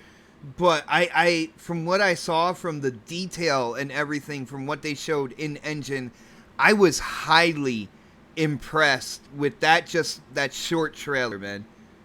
Me, you, and K Mega, when it comes, we're gonna be all up in it though. Oh man, yeah. Well, K Mega's a dirty racer though. He likes to trade paint all over the place, man. I don't know. He's not as bad as the Don though. The Don is. Oh man, you just why you trying to talk bad about that man? He's a crooked. He's a crooked racer, man. Anybody's dirtier than chicken spaghetti. I'm just saying. I know, right? Hey. Yo, Chicken's my bro, man. Yo. You said chicken's your bro? Chicken spaghetti? Oh man. What you? Anyway. Yo. All right. Well, K-Mega, what did you think, bro? From what I seen from the trailer, or from it did snippet, I should call it, because it really wasn't a trailer, but no, you could definitely tell that it looked next level, especially when you looked at the details on the ground. When you were going around the corners, you seen the rocks and the pebbles move. You do just like what Sir X-Man was talking about with the fencing and the deeper detail and the different on a certain track, and then just for they look like they're going to have a cockpit, so because they keep showing all these drivers and all this other stuff, so or I should say a pit. So yeah, it definitely looked impressive, especially if you look at it through the 4K, it looked really impressive. Looked a lot better than what GT7 looked, but they have to show a lot more. For somebody who's put in, because I just had to go in, I had to check. I'm in the top 20 in every category in Forza 7. So I put in close to 300 hours into that game. So I played that game inside. I beat that whole campaign. Well, the campaign wasn't really so much of a campaign, but just a play. But the point of the matter, there was a lot of stuff that you got out of that game for the $60 price. That's the whole thing about me, is what I enjoy. And there was no microtransactions. I don't even get why anybody was even bringing that up. Oh, that was in the beginning, man, and like that. Yeah, they saw it, and it had a thing to where you could and it never turned on. You know what I'm saying? Everything that you bought in the game was. I never paid one dime extra for that game. I paid for the deluxe edition, or what was it? Well, the max edition that you get for what was $100 edition. I got that one too. The most expensive edition is what you got. Most expensive. You know what I'm saying? The premium. The premium. Yeah, the premium edition, and I never paid anything. I had to have the premium to play it on PC. I couldn't do it without it. You had to have that one to play on PC. Oh, really? See, I didn't know, but I know is that I thoroughly played more Forza 7 than I did for Horizon 4, and I like the Horizons. I enjoyed that type of car. I like those type of car racing abilities and things more than I do just actual track racing, or sim racing, or whatever you want to call Forza. But I definitely enjoyed it, and I think this reboot is going to be really good. And this time off is going to work a lot of wonders, because you're going to get those rally races. You're going to start getting, it's going to be a lot more enhanced. I think more so than what Sir X-Man is talking about for the true sim physics, for like making it more difficult to drive. I think they're going to add all of those other elements with the rain, the mud, these different. I hope they come with changing rain. Oh yeah. No, I think like Project Cars does. And instead of course it does that too. Yeah, I think that I don't know about create your own tracks, but I do think that they'll add more imaginary tracks like they did the Dubai track, which I think that goes a long way, because when you look at that track. That track is fantastic. That's one of my favorite tracks. I love Dubai.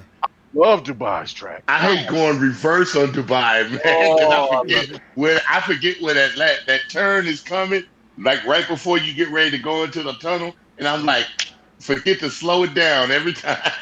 Yo, real quick. I just wanted to make a point of just saying, I just think that it's just the time off is going to do wonders. So I'm glad that they're kind of rebooting it and then just kind of going to try to make sure that they go after Forza. After GT, about having rally races and all the rest of the things that GT has. Nice. And I want to shout out Inferno Lock, who this is the second super chat that he put in. He said, I did a super chat, brother. I do know his original super chat. He said, when are we going to talk about what really counts? And that's fable. And brother, we are getting to that. Trust me. So moving on from Forza, I'm just gonna go off this list here. If anybody wants to chime in on any of this, well, actually, we got they showed a quick trailer of State of Decay 3. Just real quickly, what did you guys think about that? Because that's probably so early in development. I was surprised that they did show it. Yeah, that was a shock. But anybody have any quick thoughts and opinions on that? Because they didn't really show anything except for that quick CGI trailer. There's going to be animals that's infected. That's going to be crazy. Yeah, I do love the fact how they use the deer eating the wolf, because usually it's the other way around. So, like, that was jarring when you saw the deer, like, eating the wolf and then look up. I thought that was really creative for the trailer. And then they face, and then their teeth just went all, mouth come all over the place. I was like, that is awesome. All right, so they did show that. Let's see. Everwild. Now, with Everwild, Rare has come out before the show and kind of stated that when it comes to the gameplay, they have an idea. Everwild looked like shit. Get what? Out of here. Oh, get out of here! My Look goodness. Like well, let me finish this, and I'm gonna go to you, Dark. Okay, let me finish this real quick. But oh God. Rare stated that they have an idea for this game, but when it comes to the gameplay mechanics, stuff like that, they're still kind of playing around with things. They're trying to see exactly where they're gonna go in terms of how you play this game. They have an idea of what they want to do with the world and kind of like, your objectives and stuff to do in it. It's going to be a world that they say you can absolutely get lost in. Now, I thought this game looked absolutely gorgeous. Absolutely gorgeous. Every single kind of scene that they showed in this trailer, I was just like, oh my goodness. The art style, absolutely love it. It reminds me of possibly a way bigger kind of like Zelda and the Breath of the Wild, but possibly without your weapons breaking, stuff like that. But Dark, why are you saying that this work of art that we saw in this trailer, it looks like garbage? Why do you say that? Can you come back to me? Sorry, I have to do something real quick. Okay. Okay. He's filling up his empty sock right now. So, yo, Pred, what did you think about that trailer for Everwild, brother? Just like you said, it kind of reminded me of Zelda without the sword breaking and stuff like that. But I still don't know what the game is.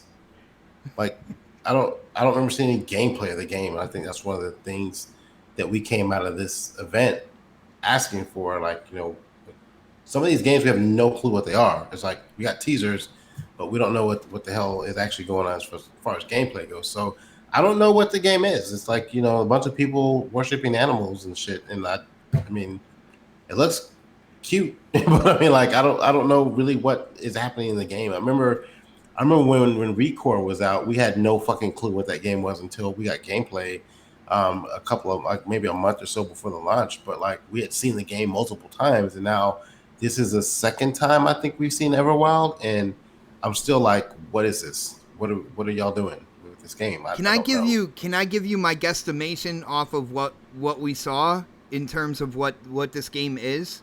Sure, but you're probably wrong. Go ahead. All right. To me, it looks like a living world that you go in and you explore. I think the main objective is discovering different species of animals and caring for them. Like, getting, like, your connection to kind of, like, nature back into kind of, like, place, if that makes any sense.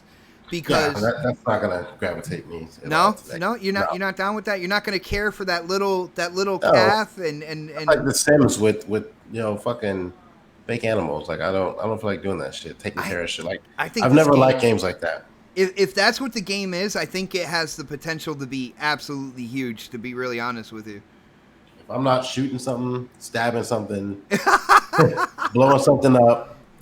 Yeah. Probably not a game. Yo, Pred doesn't want to nurture life. He wants to take it. I live a life. I don't need to fucking play it in video games. All right. Well, let's go to Sir X-Man. Dude, what did you think about the trailer for Everwild, brother?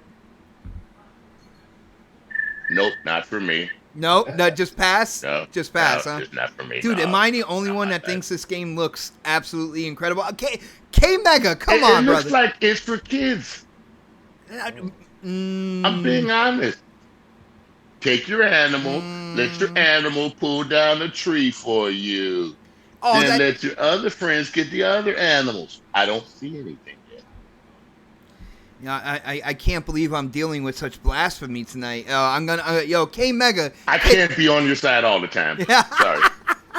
Yo, K Mega, can you save this topic real quick, man? What did you think about Everwild, bro? Nah, not for me. No. Oh my goodness. No.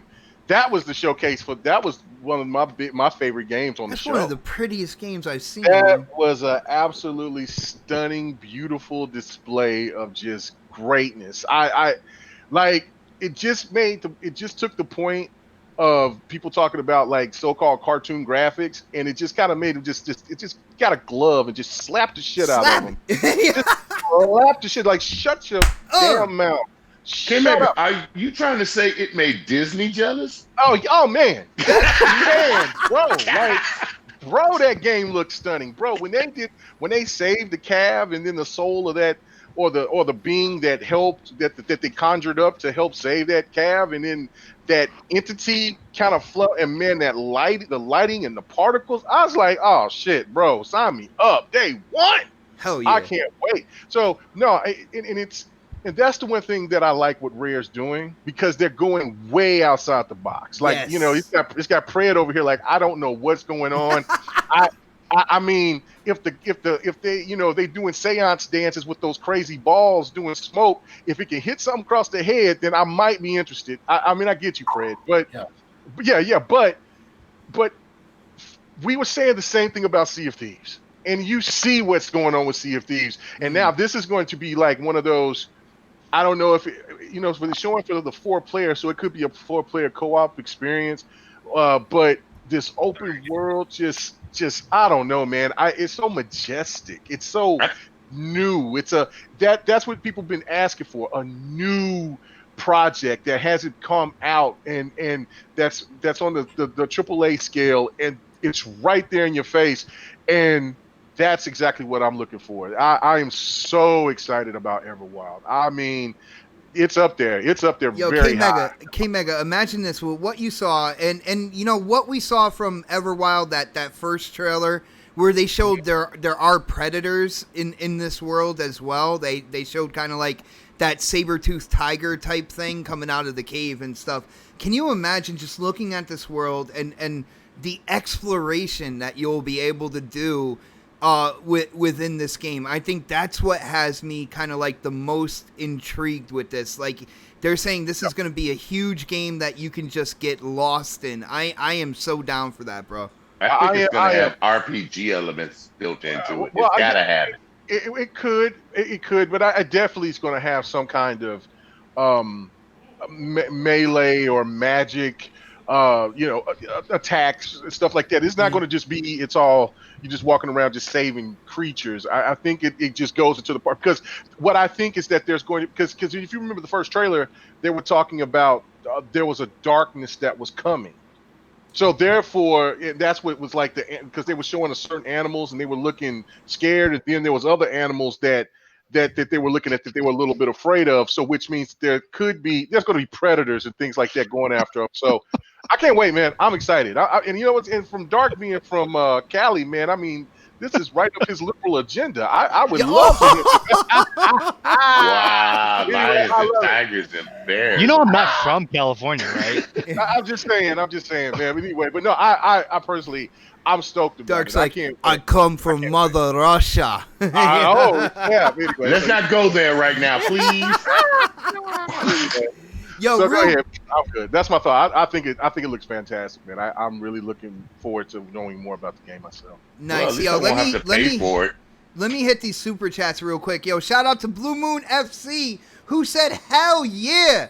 I think when it comes to Everwild, I think he is down for that. Awesome. Yo, Inferno Lock hitting up that super chat one more time. Talking about Dark, he says, pull the hook on him, Xbot448. Brother, I can't do that. Talk about Fred and Sir X-Man. That's what he probably was talking about. More Sir X-Man. More Sir X-Man. Yo, don't You are so mean to me. Don't hate on my golfing brother, yo. And I'm your friend. That's what's so bad, K-Mega. I love watching this old people on old people crying. Oh no! Man. He just called K-Mega old. Yo. That's right. All right. So let's move on from there. I'm looking at my list real quick. So after Everwild, they have Don't Nods Tell Me Why. You're not even gonna let me talk about Everwild? You're gonna skip me? You told me to go back to you. I'm sorry. I in my mind I thought like it registered that I said your name. I don't know if the chat wants to hear it. No, I'm just playing. Yo, dude, why are you hating on Everwild so much, bro? It doesn't look you know what it looks like? It looks like a very artsy-fartsy type of game. And I hate when Hollywood does it. I hate it when gaming does it. They try to like put you into this mindset of like, oh, we're going to be different. We're going to be like, we're not going to be like, you know, all actiony and stuff like that. That's fine and dandy. But there has to be something. There has to be something in the gameplay that draws people to keep continuing to want to play it. I'm sorry, but Sea of Thieves did not do it for me. And guaranteed this game's not going to do it for me either, because it just does not look like a fun game. It looks like something that I would have played back in when the N64 was around. That game cannot run on the N64. I'm sorry to tell you, sir. Well, I know that game would not play on the N64, but graphically, yes, it wouldn't play on the N64. But it just doesn't give me. It just didn't give me this like. When I first saw the trailer, I was like, okay, maybe they got something here. But then when I seen this trailer, I'm all like, okay, yeah, maybe, yeah, no, I'm not into that. I don't like it. There's something about it that I feel like it's gonna be this more like, not like Sea of Thieves, but like a similar, like, strategy like Sea of Thieves had, where kind of like they give you minimal content at first. Oh no! I think this is gonna. And then they give you like, you know, I think this is a story content later. Yeah, no, I think this is a full-fledged story game. That not. If it does, then I mean, then I'm wrong. You know, Who cares? Who gives a shit if I'm wrong? You know, so. But as of right now, it just does not appeal to me. Yo, Sir X-Man, I gotta say, you are wild, brother. You are on the show and you are supporting the channel with the super chat, bro. Thank you so much, brother, for the support. Sir X-Man says, sorry I was late to the show, but I do have some games that I can't wait to play. So, you know, I'm going through the list. So as we're going, I think people are going to get a good idea, Sir X-Man, of the games that you are excited for. And with, you know, us getting over Everwild, we have Don't Nods Tell Me Why, which I don't think was a big surprise for anybody. They've been talking about that game for a while. If you're into Life is Strange, then, you know, this would probably be a game that you are looking forward to. Can definitely see that. I don't know. After that, Life is Strange too. I don't know. Well, see, I don't know. I don't know the whole story behind that. I'm really not into games like that. You know, the Walking Dead by Telltale, and like I'm not into those types of games, so I kind of steer clear of those things. But after Tell Me Why, and again, yo guys, we're a little bit looser tonight, so just, chime in if I'm saying something and you want to talk about that real quick. So that game looked really good in the 4K 60 because it looked awful in the original stream. The Tell Me Why? Yeah. Yes. What was the Tell Me Why about? Because I don't remember the name of some of them. Obviously, what seems to have happened is that this brother and sister, it seemed like their mother died, and that's the one I want to play. And that's the one I want to play. And it seems like that one of them killed their mother for self-defense, so they're finding out more darker secrets as they got older, right? And they have some type of one of the characters. One of the characters is actually a transgender, so she went from being a girl to being a guy. Oh, that's right. Because it And did look like two girls in the very beginning. Okay, yeah, all right, that makes sense. Right, and I think they were blaming and I them think for the the mother. death of their mother or something, or Yeah, disappearance or something. I think the mother didn't like it, and I think he killed her. Well, it's a she. It's a she now. But So I'm just happy that they got a more adult themed game. Even though it's children and teenagers as they get older, it's still more of an adult theme. And I like that. And it's a single player, which people been crying for. You can't get mad about it. And it's an exclusive. I like the story content. It's like, okay, I got to figure out this. Yeah, this one Somewhere definitely in the has. future. I like that. This one definitely has more of an interesting story premise to it than Life is Strange 2. Like Life is Strange 1 was really good, and then Life is Strange 2 kind of fell off. I couldn't get into. Yeah, Life is Strange 2 kind of fell off. I mean, it I has couldn't do that either. it makes sense. Like it makes sense to what we're going through in our time now with racism and things like that.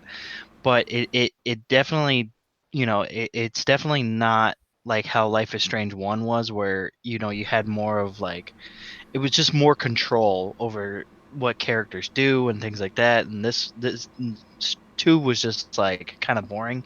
You kind of like played the character that doesn't have powers, so it's just kind of like so hopefully tell me why there's more of you playing the character that has, well, it seems like both characters actually have powers this time, so you're probably gonna play. I think when they're together, their powers combine, and then they can see it. Right, exactly. So it's interesting. I definitely want to play it. That's one of those games that you can tell. I'm not trying to bring this into it, but if you stream it, people will watch that game because of the story. You know what I'm saying? Yeah. It's one of them good streaming games, and that's when you actually got a good game. It's true. Okay. All right. I can't wait to play that. Wow, I'm really surprised by the interest in this game. Like I said, these games are not necessarily for me, but it's good to see that there is an audience out there that has their eye on this game and is interested in playing it. Yo, shout out to Infernal Lock hitting up that super chat one more time. He says, "Tell me why." Because I want it that way. I think he's quoting some songs there. Yeah, he's quoting some boy band shit. Oh no! And oh, the funny thing good is, thing it ain't Fight Night. Dark has that song on his computer. He just doesn't want to admit it. I have it on my iPod. My old, original iPod. He's like, I have it on my Zoom. Yeah, that is boy band. Yeah, tell me why. Oh! Stop. Yo, tell me what other podcasts where you have the panel singing in sync to you? That was actually Backstreet Boys. See, that's how much I know. Yeah, that was the Backstreet Boys. Get it right. Know your white boy bands, man. Yeah, man. Come on, man. I'm gonna have to study. Come on, okay, Mega. I'm sure you got it somewhere in your collection, bro. I do. Mega. Dude, I'm sorry, I'm not really educated on that, yo. Know your white boy bands, man. Come on. I listen to like Joyner Lucas and Nas and stuff like that. I got that too.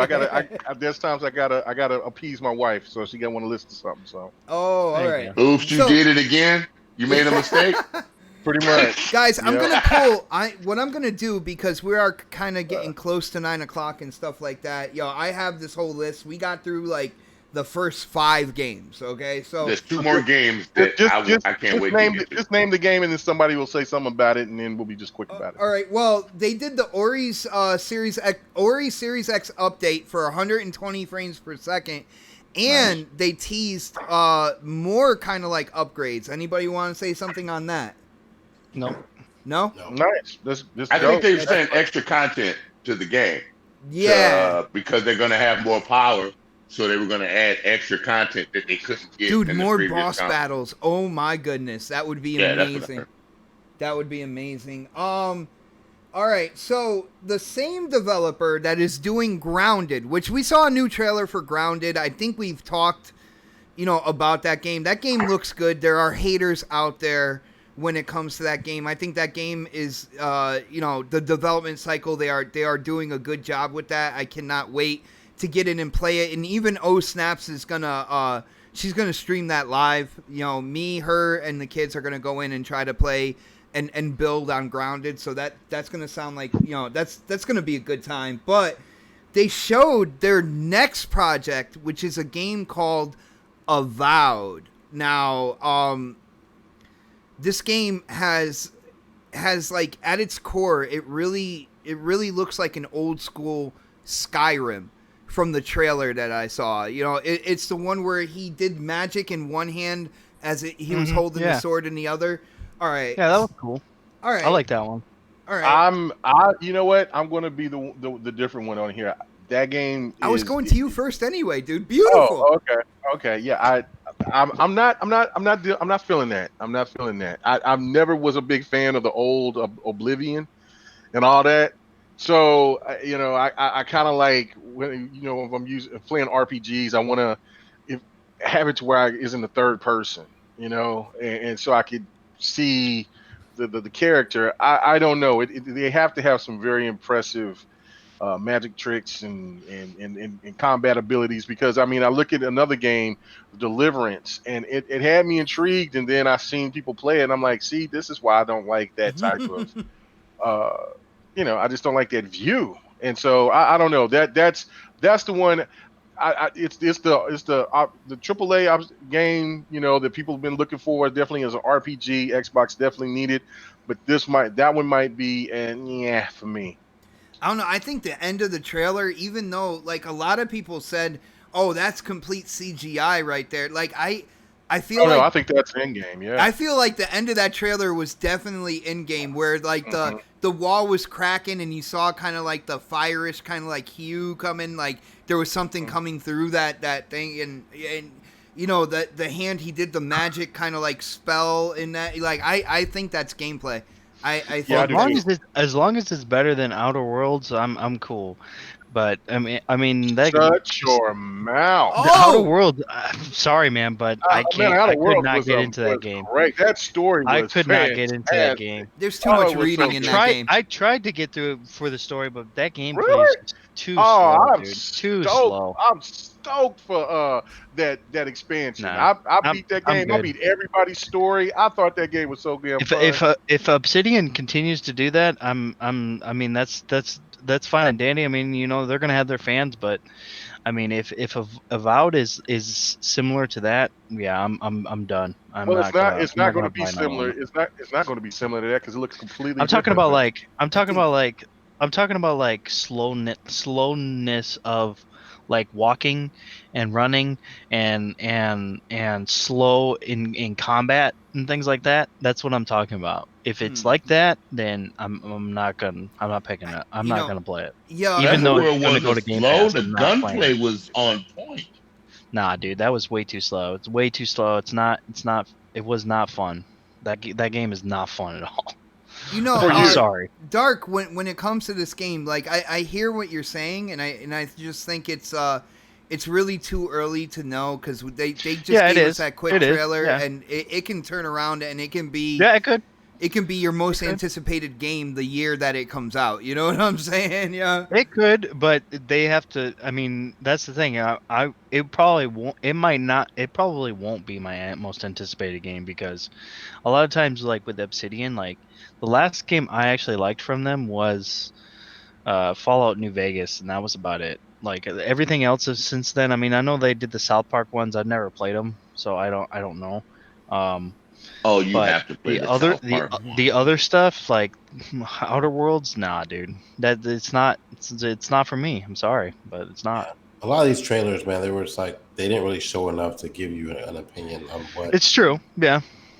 You can. It's like going to a movie theater and watching getting ready for the movie, and they show those preview trailers, and you kind of make your decision like based off of that. Be like, yo, that looks like fire. I can't wait. Yeah, it's like basically a teaser, Yeah, that's what some of these wars. Like you look at it and you say, okay, well, it looks good, but we still need to learn more about it. Some movies we can we can base our opinion based off of that trailer if we're going to spend, $10-15 to go watch it in the movie theater. But you're asking me to drop $60-70 based off of what I saw on this show. I need more. I need to see some game. And we didn't get that. I think that's where Connect comes with a lot of this stuff that we saw today.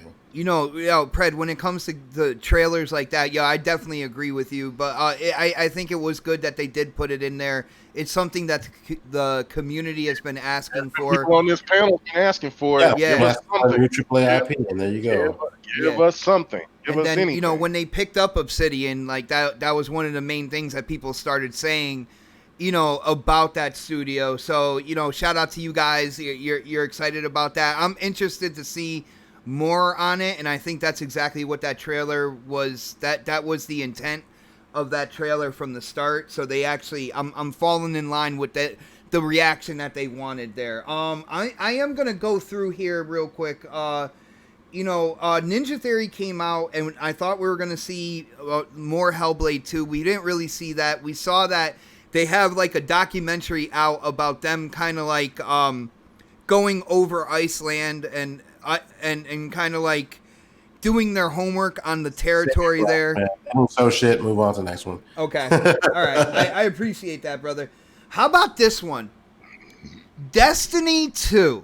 Now, I know I'm a fan. Dude. I know I'm a fan of Destiny, all right? That's going to be a fucking 45-minute conversation. No, just real quick, you guys chime in on this. I think this is absolutely huge for them because starting in September, Destiny 2, with all of its expansions, including the November expansion, are going into Game Pass. So yeah, that's cool. You don't have to buy that. I think this is a great kind of like company move because there is such a community following Destiny 2 and stuff like that, that when, if people are interested in playing it, they don't have to fork over the money for the expansion. They don't have to think about whether or not they have all the content in line and stuff like that. I thought this was a really good move that starting in September and kind of moving forward, Destiny 2 with all of its expansions are going to be in Game Pass. Anybody want to chime in on that? No, I think it's cool, but that's about it. I mean, it's Destiny 2. It's coming to all platforms, so I mean, except for it's going into Game Pass on Xbox, and I mean that's cool. Gets people hyped for that, but it gets more people into the game. Do we really need to talk more about it? I think it's a backup just in case Halo fails. I'm sure there's somewhere that. So, but my biggest thing with that is more or less now the partnership with Bungie, for them to get. They're back.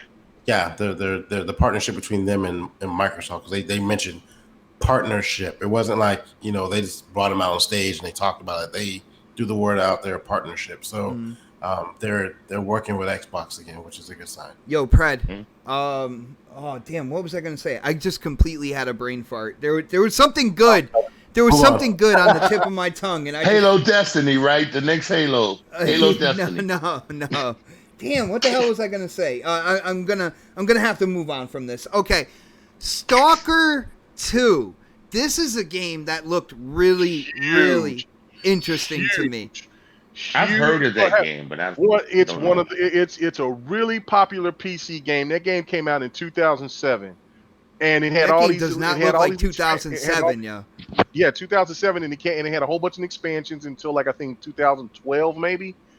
But it is popular. You can just go look and check out videos. It's close to 1 million hits on all those damn gameplay videos. You look back and see it's huge on PC, and for Xbox to get it as an exclusive for the console, and it is on PC and just Xbox.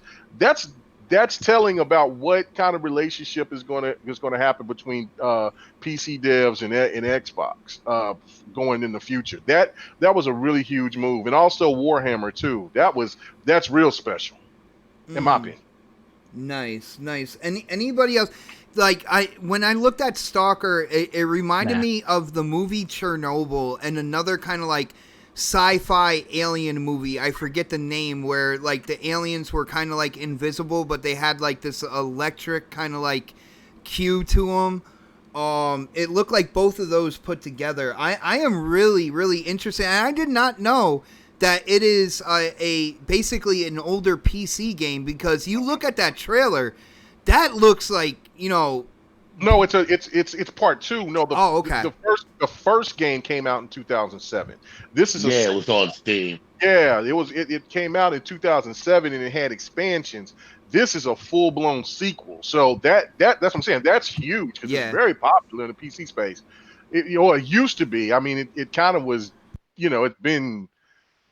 Like I said, 2007 shit, and it's 2020, and it's gonna come out 2021. That's pretty impressive, though. That's real impressive. My bad. I was talking to the family real quick. The kids are getting louder and louder, and I'm like, yo, I can't concentrate. What's the name of the game where the girl's parents were murdered? We've been over that already, didn't we? We already talked about it. No, you're thinking, y'all were talking about the daughter. Y'all talking about the mother problem and the 2 kids. But there was a kid with this black kid with a black I know mother. What you're talking about. Yeah. Right, and he had a white father. Yeah, that looked. That was. I was like, what the fuck is this shit? That was As Dusk Falls. That the name of that was As Dusk Falls. To me, it looked like more like a visual novel than anything else. It's kind of like those. Not a game. Yeah, those. I kind of want to see the. I kind of want to see the story in that. Yeah, I kind of want to play it. Oh, it's a story. It's different. Like that's what I'm saying. Yeah. Like what's the problem with playing in the something PC different? space? That type of game is not different, brother. The way that actually for Xbox it is. For Xbox, yeah. For that animation, for that to be as detailed as it was. Yeah, and you can tell the story is going to be really deep. Yeah, I think that's going to be pretty. And if it's got like a different different endings or outcomes, that'd be because at the end you saw that, right, K-Maker, where she met up with the kid that was with the bad guys that killed her parents. That's probably something that I would just watch, like on the stream. Watch the stream. Yeah. So, but that looks interesting. I'd play that for sure. Yeah, I'd play it too. Like I said, they brought a lot more adult and more story-driven games now to bring to us, and I like that. Yo, Sir X-Man, I'm glad you said more adult games, because our next game on the list is Tetris Effect Connected. I am absolutely hyped. I can't wait to play that. Yeah, hell yes. Why are we even talking about that? Move on. Right, it's a my wife is going to be ecstatic. When I told her Tetris is coming to Xbox, she was like, "Really?" I was like, "I might get her to put the hands on sticks." And play the old Tetris music, dude. Oh no, that music they had seemed like it was more jazzy. Yeah, they put some flavor in that real quick. Yeah, and did you see that it had like 3 columns and they combined them? Yes. That means you got 3 different people playing on this side, and the middle to get it right. Wow. I do like that. And some people out there were making fun of Tetris, but at the end of the day, it's an iconic. They made fun of Tetris when they were bragging about it when they was bragging about it on as a PSVR game. I guess Tetris in VR 99 or some shit like that. Yeah, that's the same. But this is an extended version of that. Online version of that. Yeah, like what are you talking? Like they were bigging that up. Like I'm like, okay, never mind. Actually, that one was actually online too. Actually, not like this. All right. How about this one? And this is a game right here that did absolutely impress me when it came to the visuals. A game called The Gunk. Third person, kind of like, the camera's in third person. It does have a cartoony aspect to it, but I gotta say, the graphics absolutely gorgeous. You have this like robotic hand, and you're sucking in kind of like this gunk that's all over this alien world, and it seems like it's Ghostbusters with ooze, man. Come on. Mario Sunshine, maybe? I was thinking more like Blinks. Yeah, I mean, it's got like a Blinks, Mario Blinks. Sunshine. It looked like I said, graphically it looked very impressive. See, these are the type of games that like people will they'll discredit right off the bat just because it doesn't. I guess it's not realistic enough for them. But I mean, I can see that game being pretty fun. Being pretty fun. Just another There are just people another that one like of those games games. like that. Just another point of the diversity and variety that you know what I'm saying that we've been asking for. Nice. Yo, Pred, Dark, anything on the gunk? No. No, we're good. Oh my goodness. This is the way I should have done the show from the beginning. This is absolutely hilarious, man. It's disrespectful. It's gonna be worse for GRG tomorrow. I could just imagine, bro. I could just imagine. I can see kids playing that game though. I can really see them doing I that. can see you playing that game, Sir X, Playing man. that game, sure. That shit look dope to me. Oh man, it'd be co-op, man. You be sucking gunk everywhere. Okay, God. Let's not say it that way, brother. Yeah, you might want to pause on that one. Next game, please. Still the name of the game. I'm sorry, dude. I'm sorry. All right, you guys are gonna be happy for the next game, real quick. The new trailer for The Medium, which is a timed exclusive. Yes. On the Xbox platform. What they're doing there with simultaneously kind of like producing two worlds at the same time that you kind of switch through, go back and forth in. One being kind of like the real world, the other one being kind of like the spiritual realm where these spirits are talking to, you know, the main protagonist, who is a medium, or she is a person that has the ability to talk to spirits. I gotta say, the more and more that I see this game, even Snaps in the live reaction, she said that was her highlight of the show. And seeing that trailer, man, for me, that game looks incredibly interesting. I cannot wait to play it. Pred, what did you think about The Medium, bro? It looked interesting. From what I saw, like the whole split screen where you're in two different fucking worlds and shit like that is like trips me out. But it does look interesting. It looks like a really decent game. But again, I need to see a little bit more of it. But Game Pass, so you know I'll try it. Nice, brother. Dark, I think this might be a game that might be right up your alley, but I could be wrong. Dude, you surprise me like every single week that we talk games. I think I have you pegged. I think I have like your tastes like kind of like, you know, well thought out, and you just throw me a curveball. Is The Medium a curveball here? Are you digging this, man? I think it's going to be pretty awesome. Okay, yeah, dude, you had me hanging there. I think, honestly, out of the whole show, besides Halo, this is the only game that really was just like, yep, I'm definitely gonna play that. What's up, G-Man? That's the thing with that game, is that it's the only thing that I'm a little concerned about is it like that game A Way Out? Because that's kind of how it looked like they were gonna do it, to where one person's playing in the medium world and one person's playing in our world. If it's like that, get the fuck out of here. Get the fuck out of here, because I've never played A Way Out, but come on, man, don't make people have to find somebody to play the game with. Fuck that, brother. Give me something that I can just play, dude, and then I can go into. I think I can calm your nerves on that whole thing, because it wasn't always like split. It wasn't always you seeing both realms. Like one realm would take over. As long as it's not like that, I'm cool. But like if it turns out to be like A Way Out, no, get that out of here. I'm done. No. All right, I hear you, man.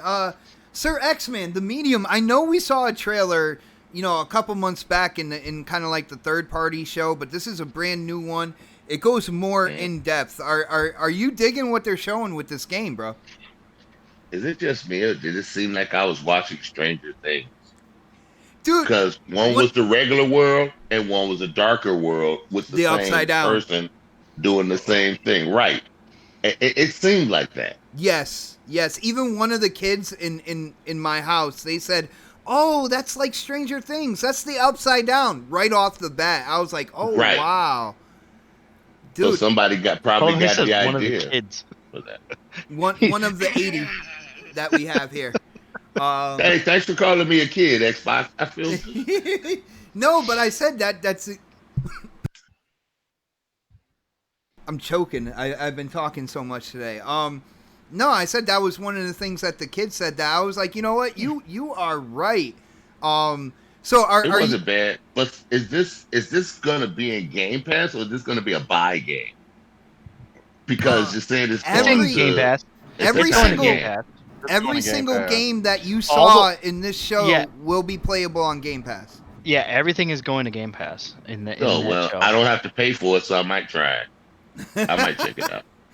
Huh? That's interesting. Being honest, I'm being honest. No, Sir X-Man, the more and more that we talk, the more and more we game together, I get an idea of what you like and what you don't like. So it's interesting that you're like, well, if I don't have to pay for it, yeah, I'll definitely try it. So You've never seen my game list. I'm gonna take a kind of like a mental note of that real quick. Mega, I know you're on board for this game. Come on, bro. You know I'm not big into scary games, but yeah, no, this looks pretty dope. It gives me the Silent Hill vibes when she goes into the next realm, and so I'm like, okay, all right, you know what? Maybe I'm going to definitely give this one a shot because it's got a cool premise. It also reminds me a little bit of it seems like a better version of Alone in the Dark or Alan Wake in some cases. I don't know, but I can play those type of games. When it comes to Resident Evil 7, get the hell out of here. But I'm going to definitely give this game a chance. Yes, for sure. Nice, brother. Yo, let's get to this is one of the games. Fred, what do you think, man? I thought I went first. Yeah, he did. Did he? Yeah. First? Yeah, Oh, see, he I'm been on so point. quick. I'm on He's point. like, no. I'm He's on like, point. no. He's like, no, move on. No, move on. No. Yeah. All right. Yo, this game right here, I believe, is one of the games that is on Sir X-Man's list right here, and I do have to say, it is a sequel, and what they did to bring this game up to today, at least graphically, I am absolutely impressed by. It is Phantasy Star Online 2 Regenesis. Did you see the enhancements they put on that? Dude. It looks gorgeous now. I knew it. It don't look like an old game anymore. They're reviving the engine. Thank you. Dude, well, it's Okay, Phantasy Star Online 2. It's called Regenesis. So yeah, they went in and they upgraded absolutely everything. And dude, this game I will try out. Sir X-Man, I know you're a Phantasy Star fan. What did you think about the trailer as a whole, man? I don't play as much as I really want to get to time to play Phantasy Star, but K-Mega is just like me. We both love Phantasy Star. We think it's incredible. But this graphical update changes the whole game. Plus the new stuff they're adding, it makes me want to just jump back in and level my stuff up so I can be ready for this. I loved it. I absolutely loved it. Nice. That's all I gotta say. And since you brought K-Mega into the mix, I know K-Mega's been going back. He's been playing, Phantasy Star Online when it was available on Xbox. Dude, what do you think about this Regenesis, bro? Huge.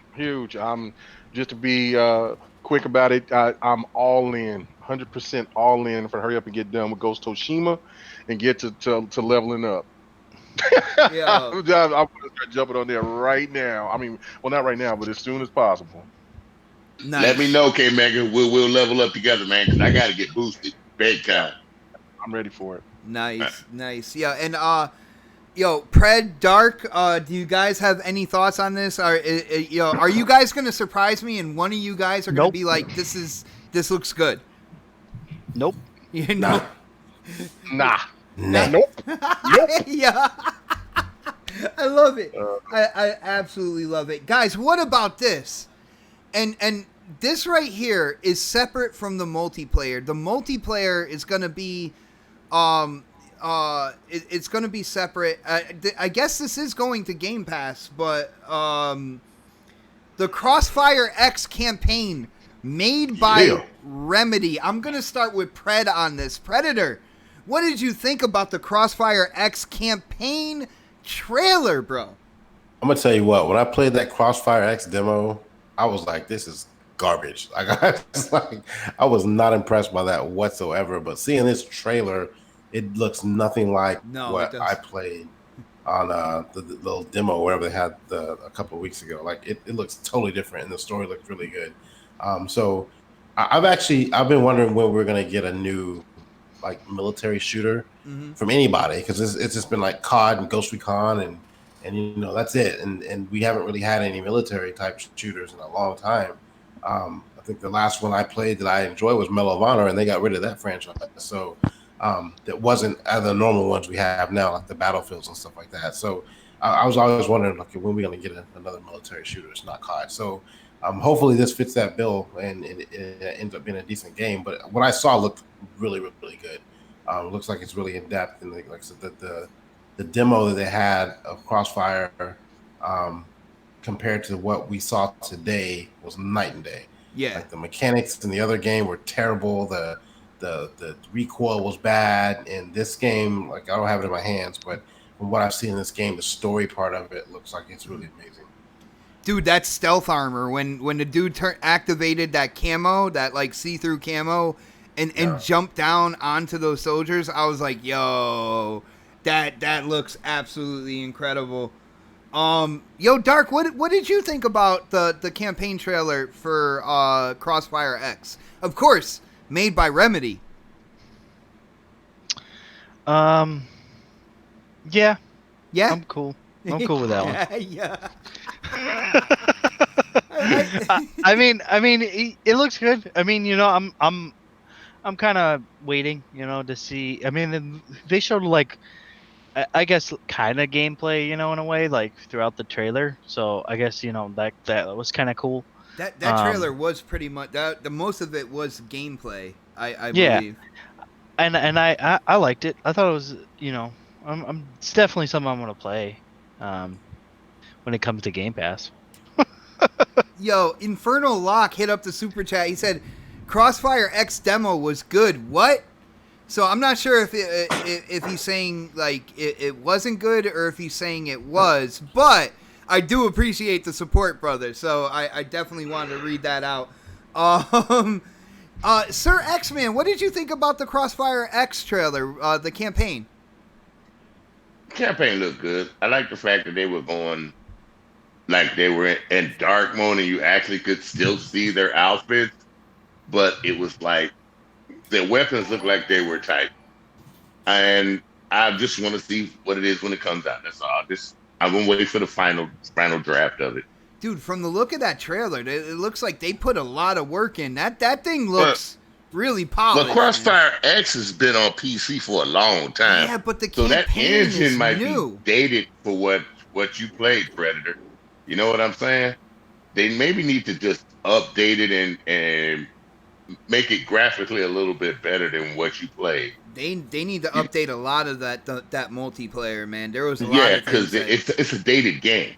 Yeah. It's just coming to consoles. But for what Remedy did, if they can throw some of that engine type that they made for the campaign into that multiplayer, you might have a hot one. Oh, hell yeah. Just might have a hot one. Hell yeah, Sir X-Man. I 100% agree with you. Yo, K-Mega, what did you think about the campaign for Crossfire X, brother?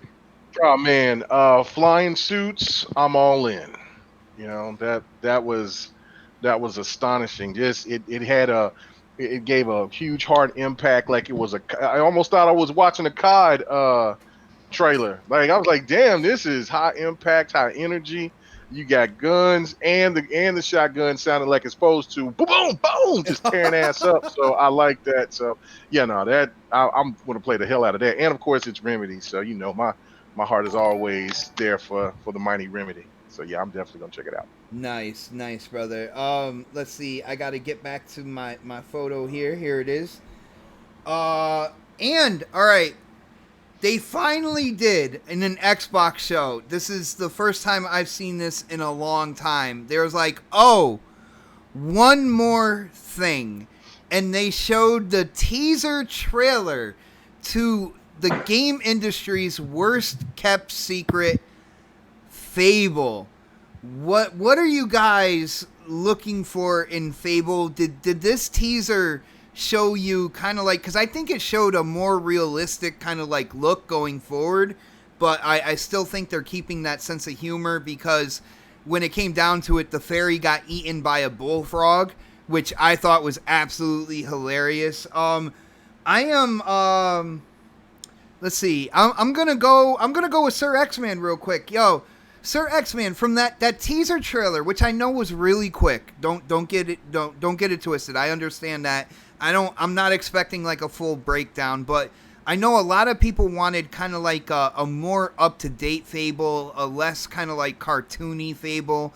From what I saw from the graphics, I think they are going in that direction. But what did you get out of the teaser trailer for Fable? It honestly, it looked like Fable, and she looked like Tinkerbell. That's about all I could say, dude. It's like people want a grown-up Lynx. I'd rather have a more grown-up character to play with for Fable. Yeah, that's pretty much it. It looked good though. It stayed in the Fable universe.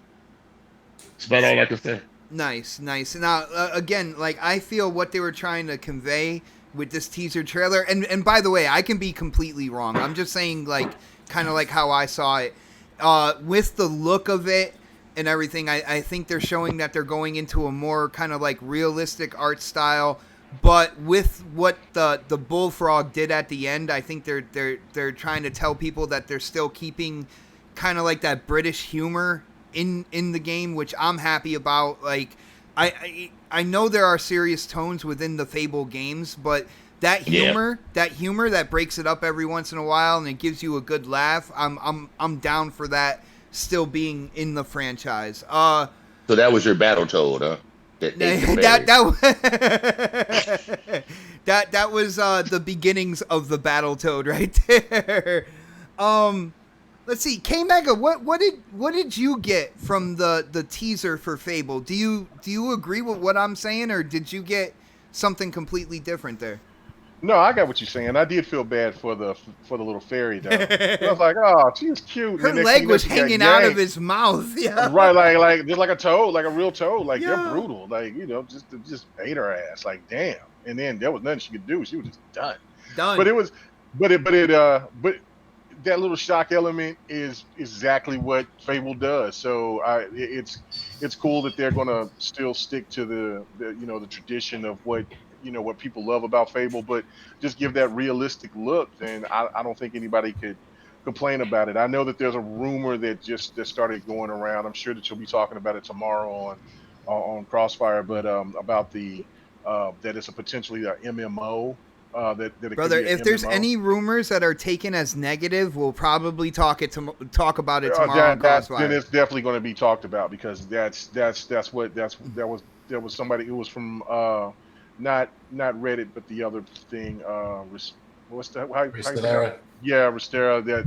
That it's supposed to be an MMO, but I made a point of just saying, look, I mean, if people are trying to make this comparison and say that this will be awful and a bad situation, then they need to have that same energy with Horizon 2 or the Forbidden Wilds, because they were looking for somebody who has MMO experience, because that would be a plus for what they're doing. And it's rumored that they might be trying to go maybe co-op or maybe have a couple of players, like 2 or 3 players to be involved. So if this is, I think this is just going to be another one of those things where a lot of Sony fans is going to have to get adjusted to, that the old traditional way of how their single player games is going to look different, and going to probably go into some of those game services types. from times to come, and especially since their games are going to start going to PC eventually. So if this is true, then we'll find more about it. But I'm stoked for it. I'm glad that people finally, like you said, the worst kept secret. I'm glad that people finally got a chance to see that it's confirmed now. Nice, brother. Dark. What did you get from the teaser for Fable? They finally did that one more thing. Was that a good moment in your opinion, bro? Nope. No? I didn't get anything from it, dude. It was just like, okay, I got to see more. Dude, honestly. you are a tough sell tonight, man. You know that? You really are. Like, some days you're really easygoing, and it's like, yeah, nah, I'll give it a try. Tonight, you're like, nope. I don't know what the hell they were doing. Like he needs a Snicker. I just feel like it. All this time we've been hearing, in the background, oh yeah, there's gonna be a Fable. I think it's really just people, kind of talking about it, and then we finally see something, and then it's just a teaser. It's like, so okay. You wanted to see more, is what you're saying? Yeah, I want to see more. I want to see more of it. I think what Dark is saying, if they hadn't have leaked it so much, and we didn't know about it, it would have been a bigger surprise. Right, exactly. But we all knew about it. Exactly. I got you. I definitely wanted to see more, but like when you break it down, most games they get a teaser first, and again, this is the industry's worst kept secret. Out of anything I've seen in recent history. So that does deflate it a little bit, but I do like if they are trying to show what I said they're trying to show, then I do like where they're going with it in terms of going more realistic in terms of the look, but still keeping that sense of humor. I'm definitely down with that. Yo, Pred, what did you get from the quick Fable teaser, brother? But there's a Fable 4 out. That's it. Coming out soon. I mean, no, there's no 4. It's not a 4. Is it not 4? Or is it just Fable? It just says Fable. That's it. Just Fable. Most of their games didn't have a number to it. A number tied to it. The fact, I mean, like, this was something that I wish they would have dropped last year at the end, and because we kept asking for it. We kept asking for that teaser. Like every time we have E3, we were like, man, they could have just shown the name and we'd have been good, and they kind of did that this time. So we got what we wanted. I think the timing was wrong. I think it should have been last year when they dropped this. And I am disappointed we didn't get more gameplay or any gameplay. But from the art style that I saw, I was really impressed with it. Keep in mind, like when I played the Fable Legends, and the art style is completely different from the character models that I saw in this, the few that I saw, the fairy or whatever. It looked like it's going to be a little bit more mature, but still keep the same humor like you guys were saying before. So I think that was one of the concerns with people. Like Fable, the fun thing about Fable is the humor. Yeah. That's what makes the game fun, and doing the little side quests and stuff like that, the laugh and play around. It's like all the whimsical stuff that we get out of the game. That's what made Fable what it is, and the fact that they didn't go away from that, it shows kind of like what we saw, that they still have the humor there. They kept that, and I'm happy about that. So now we just need to see more of the game. But the fucked up part about this show is that, outside of the event they're going to do in August-ish, we're not going to see or hear anything again for a while on this game. Mm-hmm. I don't think so. Yeah. That's why I wish they would have actually put forth a little bit more effort to kind of show us a little bit more of the game versus what they showed us, because we have no idea. Like a lot of those games too didn't show like gameplay, but some of those games are coming this holiday, so we'll see that. But games like Fable, State of Decay 3, like, we won't see those games for a while. We'll be looking at those games for the next 2 years. All right, yeah, I got you, bro. So the wait continues for Fable. So even though we know it's coming now, like I said, worst kept secret, we know officially that it's coming. We probably won't see anything on this game for a long time. I will have to agree with you on that. And, it's kind of unfortunate, like you said, when it comes down to it. rumors were swirling all over the place. So many quote unquote insiders were like, "Yo, that's pretty much a guarantee. We already know that." And so now when they come out, we knew about it. when they come out with the announcement trailer, like usually that's like a oh my goodness moment. But since we heard about it for so long, people are like, oh yeah, no, we already knew about that, and kind of moving forward. And I think you're right, Pred. We're not going to hear about it for a while after this either. So that's pretty much kind of like the run through on the games. We did get through most of the games there. I do want to. You missed some games. You missed some games.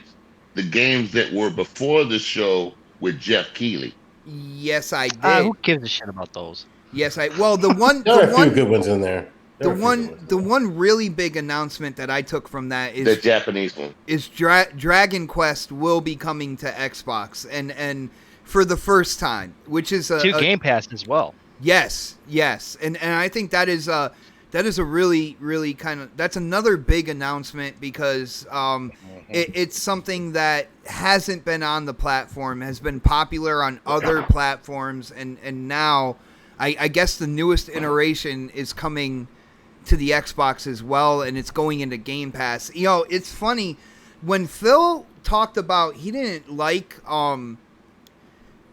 signing these rights to like content for games, like the Call of Duty kind of like marketing rights where they got the DLC first and stuff like that. I think it's absolute genius what they did. Instead of doing like the content rights, if you notice their partnership with Destiny 2, things that they're doing with the third party, they're kind of like their marketing rights is Game Pass. And I think that's absolutely genius. They're not paying to keep content away from other people on other platforms, but what they are doing is they're putting that content into their subscription service to make it more and more enticing for gamers to subscribe to Game Pass. I think that's absolute. In terms of business, I think that is a genius move right there. Where Phil, what happened? Something I was going to say, something I alluded to a couple of years ago when Game Pass was first introduced, and we were saying on this show, man, I said the same thing that you're saying now. Like, this is their new marketing scheme. Yeah, I said that too. Yeah. I think we were pretty much in all agreement to that. I mean, but at that time it was all about, because I remember Pred saying, well, they have to get the games to get people to come. And I'm like, well, to get the enticing part of it is if they get those big, just that one or two big titles to get people interested. I mean, get other publishers interested, then they're already going to have the hands on, because we see it from the small developers. Now we'll just have to see it with the big. And then sure enough, I think in the beginning of that coming year, after we talked about that, they dropped Monster Hunter. And then right after that, there was I think it was Devil May Cry. Not too far after that, yeah. And then that changed the game. Stuff like that. Yep, yeah. Metro. Yeah, and they just changed the game there. May I? Go ahead. No. I think a lot of developers are actually starting to come to Game Pass, because it's like when you have a music on streaming, every time you play that music for yourself, you have a subscription. The person who writes the music, they get paid. So every time we play the game that somebody throws in Game Pass, they're still getting paid. They keep a continuous amount of money keep flowing to them regardless. Every time we play. That's what they said. Every time we at least log in a game and try to play it, something goes to the developer.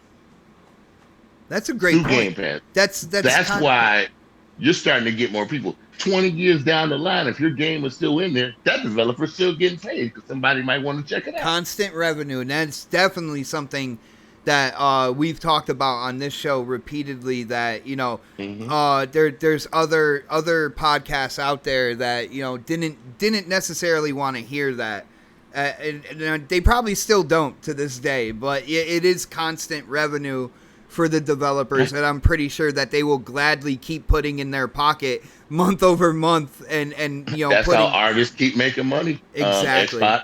Exactly. Now, shout out to Inferno Lock hitting up that super chat one more time. He said, talking about humor, What do we think about the humor on the Grounded trailer where they're, dude, that was absolutely hilarious, where they're talking about if you're waiting for the biggest game, they're like, keep waiting for Cyberpunk 2077. If you're waiting for the smallest game, that's Grounded. Like, yo, the humor in that trailer, they talked about feeding your friends to the spiders and stuff like that. What did you guys think? That was funny.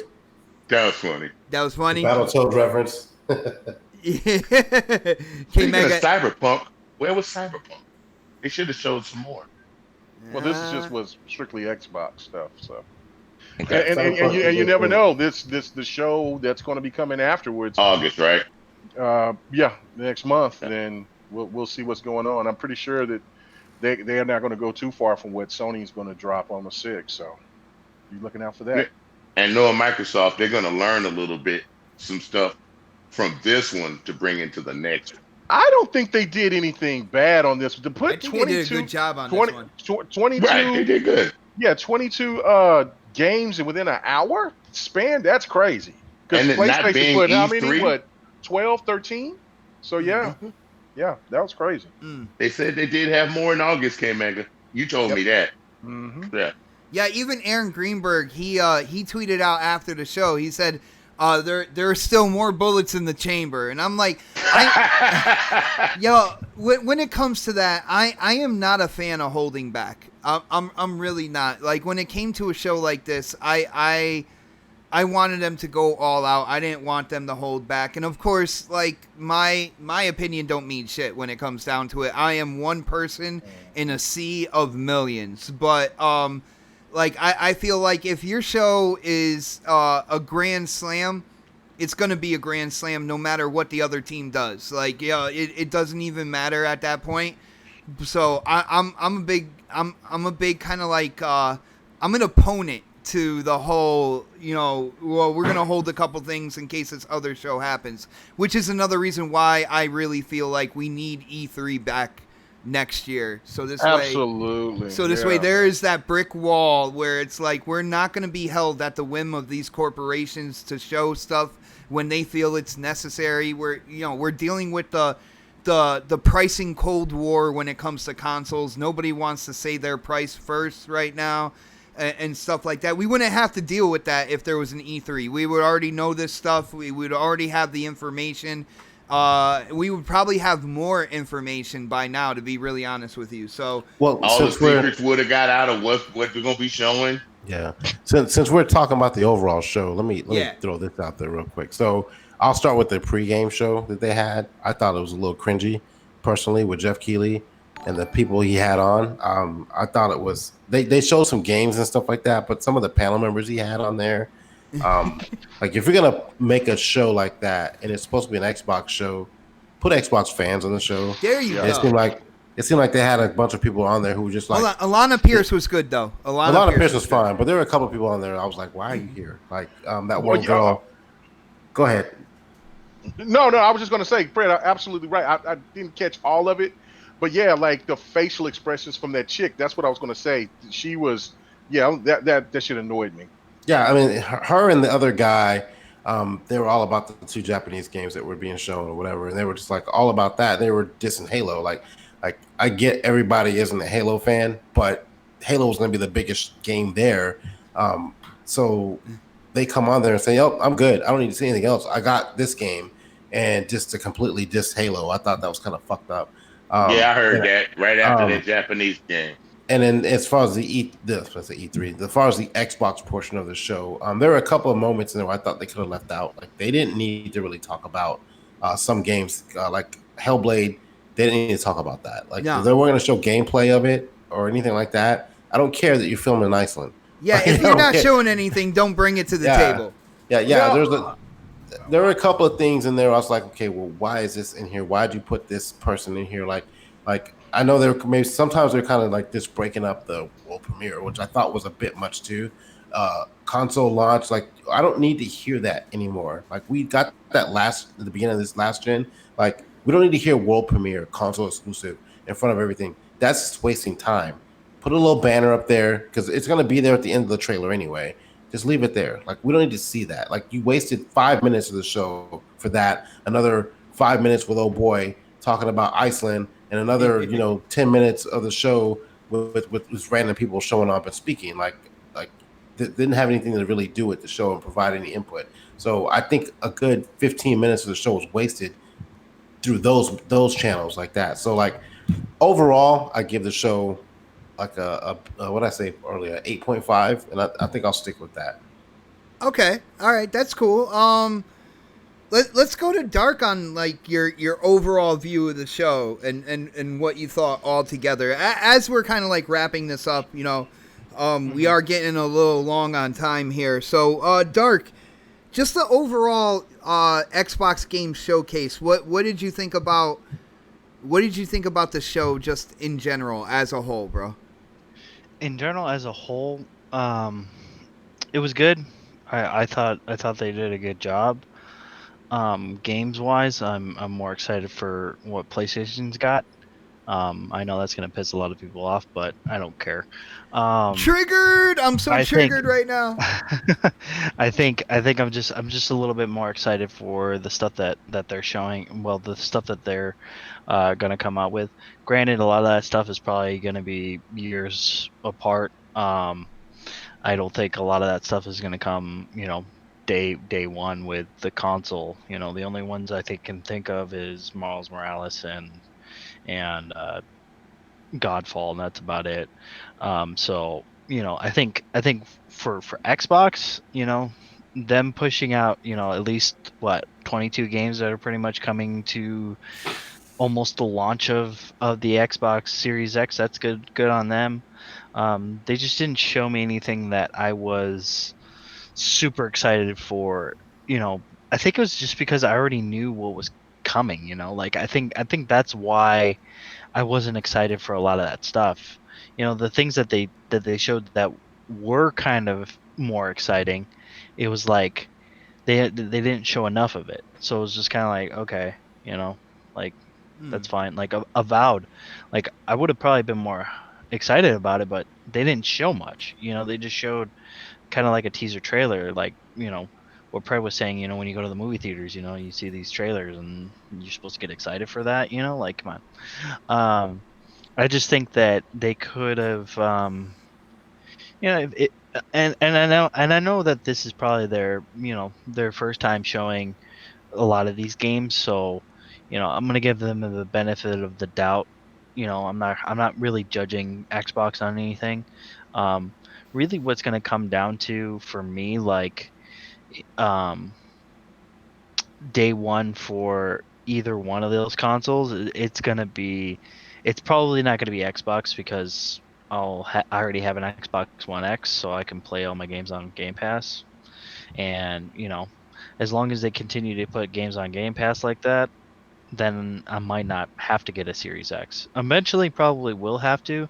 So I think kudos to them to kind of like bring anybody or pretty much everybody into the ecosystem either way. So you're into the ecosystem even if you don't buy a Series X, which is good. That's a good thing. But I don't think that a lot of these games don't like appeal to me in a way. They don't register with you. Yeah, they just, I don't know, they just don't appeal to me. And except for like Halo, the Medium, Avowed, I want to see a little bit more of. Fable, I want to see more of, and that's about it. Yeah. Stalker 2? No, I didn't really have a. I felt like it was kind of like Metro, but I feel like Metro does it better. But it looked like, it kind of looks like, I think it's like a when I looked at the website, it says it's an FPS simulation. So I'm like thinking to myself, oh God, here we go. What the hell is that? Like that I'm not down for that. Like that's not, it looks like a survival game, like Grounded is, and I'm not for those types of games. I don't like that kind of stuff. I mean, actually, there was one other one, wasn't there? There was Crossfire X. Crossfire X, the campaign looks good. I just want to see more. Actually, for that one, I just want to get my hands on it because that game is definitely, it looks cool, but once you get your hands on the game, you're really going to be able to tell if you like it or not. And especially since a lot of these games are going to game, all these games are going to Game Pass, so it's perfect, for people who don't want to upgrade and people who do want to upgrade. It's a win-win either way. So I think they're doing a good job. I don't think, I think some of these games will be worth their time and money, but I think some of those games are just not gonna register with a lot of people. I think some of those games are just they're gonna kind of fall to the wayside, and people are gonna be like, it was okay, but it wasn't great. All right. Well, with speaking for like other people, we probably well, can't necessarily do that. I would give the show probably. I'd give it an 8. Gave it an 8 too, as well. So that's really interesting. And before we move on to Sir X-Man, K Mega, I just wanted to say when it comes to the show, I think they were one big announcement away from hitting an absolute grand slam that nobody could really complain about. Would people complain? Yes, definitely. I thought they had a really good show. If they had one more announcement, like a Ninja Gaiden or something like that, or a Mecha Assault. Okay. Well, I think Ninja Gaiden would have. I think Ninja Gaiden would have really put it over the top. Yeah, that's what I'm saying. So I think it was a really good show. Were there issues with some of the things that were shown? Yes, definitely. I look at the pop-in when it comes to Halo. I look at what's going on with Halo in terms of 343 trying to please the old school Halo guys and the new school Halo guys at the same time. And I feel like they kind of like muddied their vision a little bit there. Not enough for me not to be excited about the next Halo, but I definitely, I definitely see, that difference. And there are certain things that look really good, and then there's other things that bring me back to the Halos where you couldn't run anymore. And I'm not a part of that.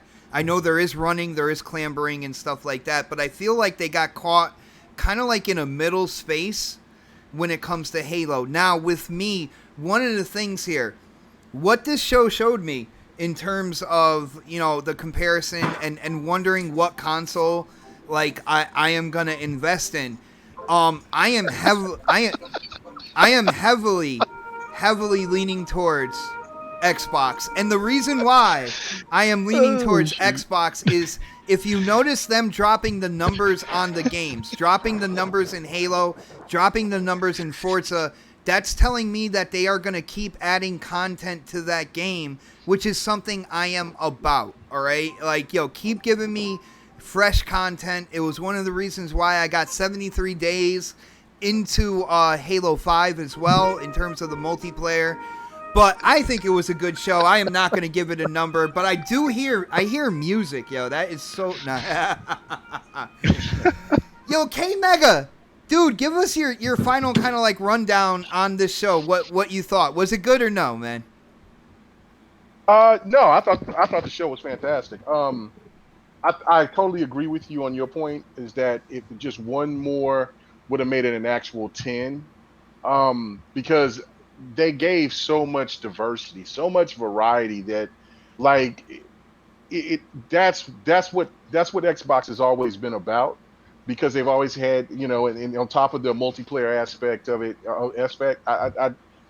they hit on all cylinders, and especially they got people that that they were asking for Fable. They finally got it. We finally got to see Halo. I'm not worried about the haters. I'm not worried about people complaining, because that's all people do now. Nobody's ever satisfied with anything. So I just say fuck it. I'm gonna enjoy it. Xbox Series X day one. No questions asked. You know what I'm saying? They got me. You know what I'm saying? Just because of the fact of exclude Halo, but just like Medium and Everwild, and then you got the games that I normally wouldn't even give a damn about, where me and Sir X-Man was talking about the Tell Me More or whatever, or the Dark Tell me why. Tell me why. And then the other game with the crazy drawing, and it's telling a deep end story. Like those, and then on top of that, you got Destiny, and then you got Game Pass. Just too much value to turn away. And then on top of that, you're going to have the most powerful console, and then they're really going to start kicking that shit in the next 2 years. Bro, no, there's just no question. I mean, my library is going to be just crazy fat with just great games and great content. So yeah, Xbox Day 1, 9 out of 10 for me for sure. Nice, brother. And I saved the best for last. My golfing buddy, Sir X-Man. Just, the show as a whole. Give us a roundup what you thought about the show, like in general, man, to kind of wind down this podcast. All right. I'm going to give the show an excuse because there was no E3 for them really, really to show how they really wanted to present the games. Okay. So I'm going to take it in as what it was that we saw. I liked what they did with Halo, but I want to see more. Yes. Okay. I want to see a little bit more refinement in the graphics because we all know there were some things that they could have done a little better that we could have seen. Mm-hmm. I like the way they finally going to more mature games like they do on PlayStation. And they went a little bit darker with some of their mature games too. Their mature games are really dark. Mm. When you think about it, with the kids' parents getting killed, and then the other game with the mother and stuff like that they want to figure out. Those are kind of like dark story games.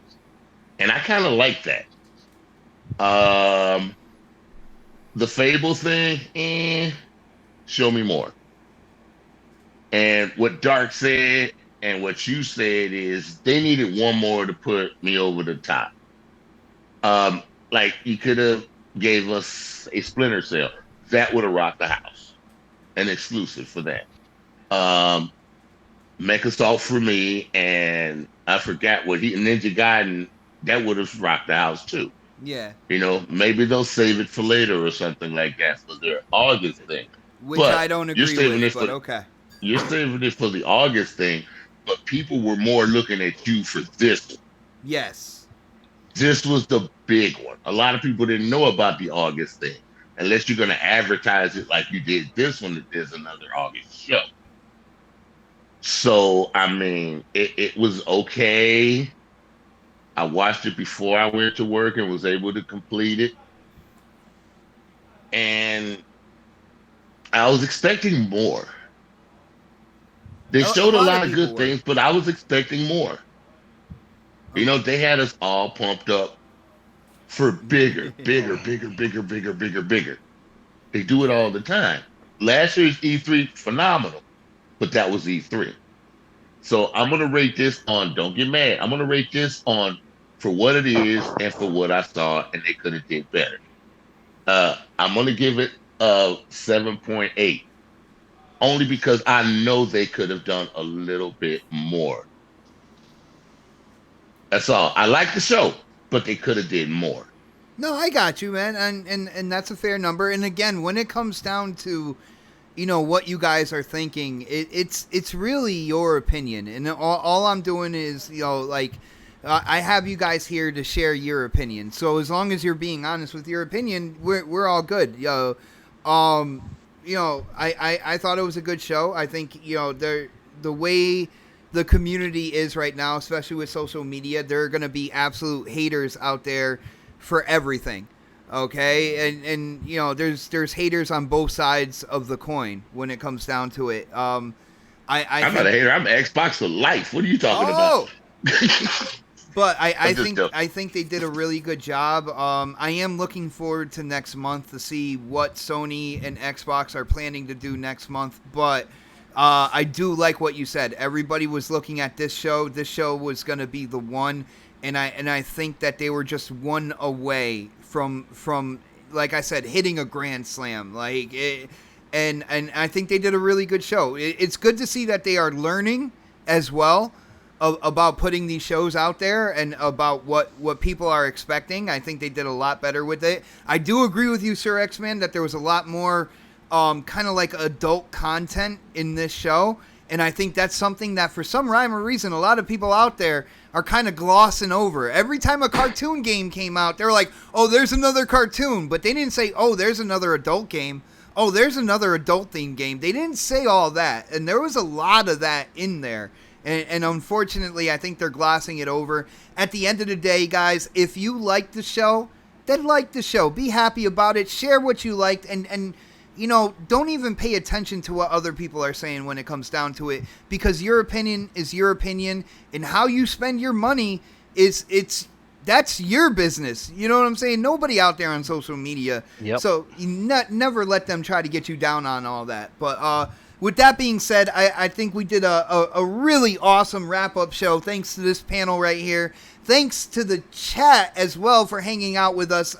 It has been an absolutely long day. We are going to go in, you know, like a 40-year-old with a comb over and get those plugs in. I'm going to start with my West Coast brother, Knoxximus. Now, Dark, I know you're going to be busy the next couple weeks or so you're not going to be on next. So we will be waiting for your return. I think there's people in the chat that will be waiting for your return as well. But still, you got to let people know where they can go to talk games with you. And if there's anything else you want to say, now's the time, brother. Yeah, you guys can find me on Twitter at Knoxximus. You can also find me on Xbox and PlayStation at the same name. And yeah, man, I mean, I'm gonna miss you guys, but I gotta get some shit done, so I'll be gone for a while. He's got to take that lawnmower to that mullet. Yeah, he's gonna shave it all off. But nah, brother, it's always a blast having you on. You know I'm gonna be messing with you in the DMs for the next couple weeks as well. So just probably won't even look at the DMs. So. You're gonna look. You're gonna be like, yo, I wonder what the hell they're up to, and you're gonna look in there. You're gonna be like, fucking Xbot, man. But yeah, we will be patiently waiting your return as well, bro. So take care of what you got to take care of, and get back here as quick as possible, okay? For sure, man. Nice. And let's go with my brother K Mega. Now, Mega, when it came down to it, when you came in, it sounded like you were waking up out of a nap, but you definitely, if you were half sleepy when we first started, you're ending fully awake now, man, because we went in, you hitting people with your opinions left and right. Absolute great show. Let people know what's going on with GRG on your YouTube channel and where they can go to talk games, bro. Man, check me out on my channel, KMega405. You know, GRG will be coming to you live at 8:35 tomorrow night. Central. That would be 9:30, 9:35 Eastern for the people who listen to real time. Okay. Yeah. The Lord's time, Central time. So, but regardless of that, man, also check me out on for me streaming on Twitch. I might play. Damn, what's going on over there? Somebody getting beat down, man. Home invasion. Their ass beat. Yeah. Close the door over here. I was gonna say somebody getting an ass whooping. Damn. And check me out on Twitch as the KMega405. And then I might dabble in a little bit of Facebook gaming since Mixer is gone. I kind of want to test the waters and see what's going on over there too. But mostly everything that I'm going to do is going to my streaming wise be probably on Twitch. I'm enjoying Twitch actually. So RIP Mixer. Snaps is thinking about dipping into Twitch a little bit as well. She's like she's playing with it, you know? Yeah. Let her try it out. So they're kind of telling you, hey man, come over here on Facebook. And since I got a different account, I'll go ahead and may dab in and just see what it's like. But I'll mostly be primarily on Twitch. But yeah, I don't know. It might not be take that long for me to set up everything for GRG. So I might do some streaming tonight, play some more Ghost of Tsushima. So if y'all want to check me out, please do. And man, we'll probably do a Devin the Gamer here sometime soon, me and Don. So yeah, so check that out. But thank you guys. And also every Sunday night, Fight Night. Come check us out, Sir X-Man, Yobi. and a bunch of other clowns. That Oh, come in dude, here. I was Crazy. warming up last night on Mortal Kombat 11. I was whooping up on Crispy and ACS Husk. Yo, Jago came in. Jago's nice too. Yeah, Yeah. you Oh, keep that Jacob can dream play. alive, Xbox. Keep that dream alive. Yeah, you don't want this. You don't want this fade, Joe. I know I'm gonna. I know I'll whoop Sir X-Man though. That's all that matters. So. Oh yeah. We'll go at Hey, it. respect. But thank you, man. Thank you guys, and man, great show. Nice.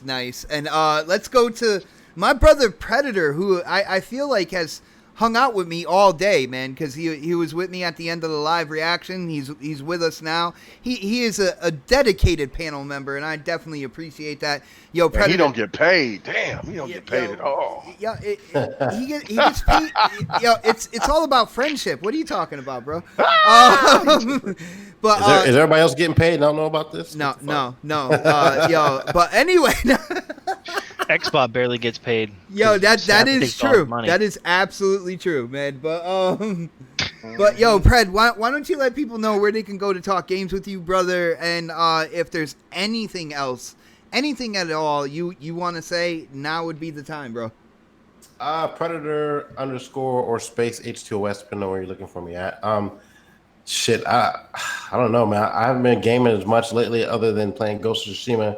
But now that I'm done with that, I'm done with the PlayStation 4 generation. I'll be moving on. Did you beat that? Did you beat everything, or you? Yo, he got a platinum on that shit, man. I know, but I'm just like, how long did it take? Because I'm 45 hours in, and I'm in like 35%. I don't know. Can you see how many hours you played on PlayStation 4?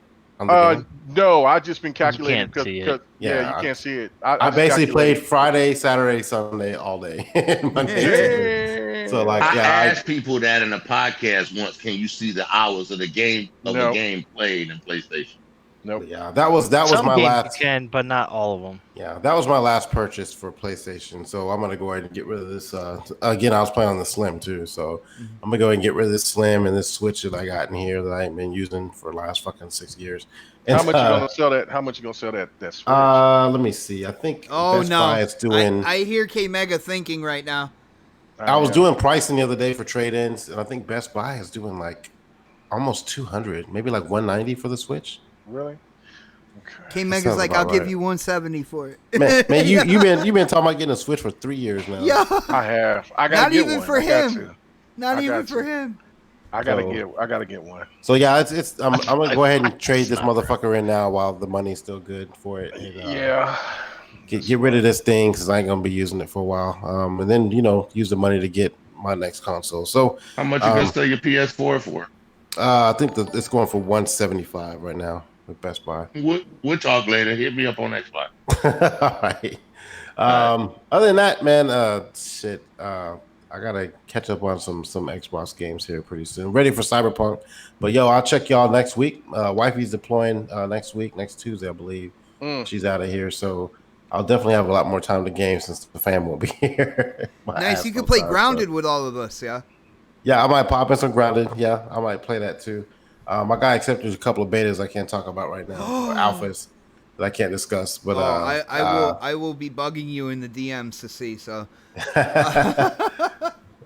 Anyway, I'll see y'all the next Saturday, the next podcast. Got you, brother. Got you. Yo, shout out to Infernal Lock, who hit up the super chat just to let me know that he had a previous super chat. Infernal, I definitely appreciate that. I'm looking right now, and I believe you're talking about your super chat where you said, and Microsoft said they were going to hold some stuff back in case Sony saw something, or Sony basically put out something. I definitely appreciate the support, brother, with the super chats, and you're right that it seems like that's what's going on. Sony is going to have a show next month as well, so Xbox needs to have a show as well. Again, this is the whole without E3 thing that we would have to deal with every single year. So that's why we need E3 back, because I can't deal with these companies dancing around each other and stuff like that. I don't believe in holding all that stuff back. Yeah, it's annoying. It is really freaking annoying, yo. That is something me and Dark will definitely agree on, yo. Shout out to Blue Moon FC, all the compliments and all that stuff for us tonight, yo. Thank you, brother, for supporting this show, hanging out with us tonight. I really Really do appreciate that. Yeah, and Blue Moon, I am better at golf than K Mega. Even though K Mega hasn't played yet, it's gonna be heartbreaking when he plays me. And I think Sir X-Man can actually verify that for you as well. Lemon would put a hurting on him. Lemon would put a hurting on him. Oh, Lemon. Oh, yeah, he put a for him being like as quick as he got into that game, he got in on it, man. He definitely got in on it. So yeah, he did. It'll be interesting. Hopefully, Sir X-Man will be streaming that out when we all play as well. So you definitely, you're gonna want to hit up Sir X-Man's Twitch channel, which he is gonna talk about right now because again, I saved the best for last. My golfing buddy, Sir X-Man. First off, it is always a pleasure to have you on this channel, man. I love talking games with you. I love playing games with you. I love talking shit with you in an Xbox Live party. The only thing I don't love is when you drink too much blueberry moonshine. So why don't it was good. Why don't you let people know about your Twitch channel? Anything you want to let them know that you do within gaming, and of course, your social media spots, so this way people can talk to you about games on social media as well, bro. All right, I'm just Sir X-Man on Twitter. Easy to find. You'll see my icon with it. Like K Mega Elite said earlier, catch us on Sunday Night Fight Night. I have to say this right. Not around 9 p.m. Central Time, which is God's time. Absolutely. Don't get indoctrinated by K Mega, man. More like K Mega time. No, I'm in the Central too. Fred knows about the Central Time. It's God's time. We call it Texas time over here. But, if it's K Mega time, it would be. Oh no. That's see where that got y'all. But nation of Texas. Yeah. Texas losing all over the place, man. They got all types of losing going on out there. But there you can come see me, K Mega, and a whole group of people playing various games. But if you come there, it ain't for the timid. We get a little wild after 10 o'clock, after 10 and 11 o'clock. So, if you want to hear some crazy chatting, especially some crazy fighting, drinking, come on and watch us. I keep myself composed. I'll have my moments every once in a while, and then I shut up for a couple of weeks. Whatever, dude. I heard about a couple of your moments, man. Come watch K Mega get into his half an hour stories. You know what I'm saying? Oh man. It gets really weird when he talks to his wife. It's really weird. Oh God, please don't go there. Let it go. Let it go. If you want to see what he's talking about, come to Fight Night on check Sundays. Out that You can watch K Mega stream, K Mega 405 on Twitch, or you can watch the Don KT. I forget his name. KTR. Yeah. KTR on the stream, and various people. Or you can watch me. It's Sir X-Man 1 on Twitch. And sometimes we have the Xbox with us. Yes, sometimes. Sir. Whenever there's DOA or Mortal Kombat 11 involved, I try to be there. We have to get you some other games, bro. But other than that, I had a good time. I left work early to come and hang out with Xbox because I was listening to his thing. And he said, we're going to do it at 6. I was like, boss, I need to go at about 4 o'clock. So I left a little early, got set up, got into the show finally. I had a good time. Thank you for letting me be here, bro. No doubt, brother. There's going to be a welcome for you. And anytime you want to come on, man, just let me know. And we will get it done. It is a blast talking games with you, like I said before. Just one thing. I'm not coming back until K Mega start being nice to me. Well, just one thing. You guys were talking about 9 p.m. Central being K Mega's time. If it was K Mega's time, it'd be more like 9:20-ish Central. That's more somewhere around there. Because he was in the Ghost of Tsushima last week and forgot it was Fight Night. Yeah, I say that, but he's been on time for quite a few episodes lately, so it'll be our 31st episode this Sunday. Oh, nice, brother. And on that note, guys, again, thank you to the chat, because without you guys, you know, we wouldn't have a show. We wouldn't be here talking about the gaming news and popping off with live streams and live reactions. It's all because of you guys, and I appreciate all the support. It is not Saturday, but I will still end the show. We will see you next Saturday for the next podcast. Have a great week, everybody. Peace. Peace. I whooped Crispy's ass in Mortal Kombat. Yeah.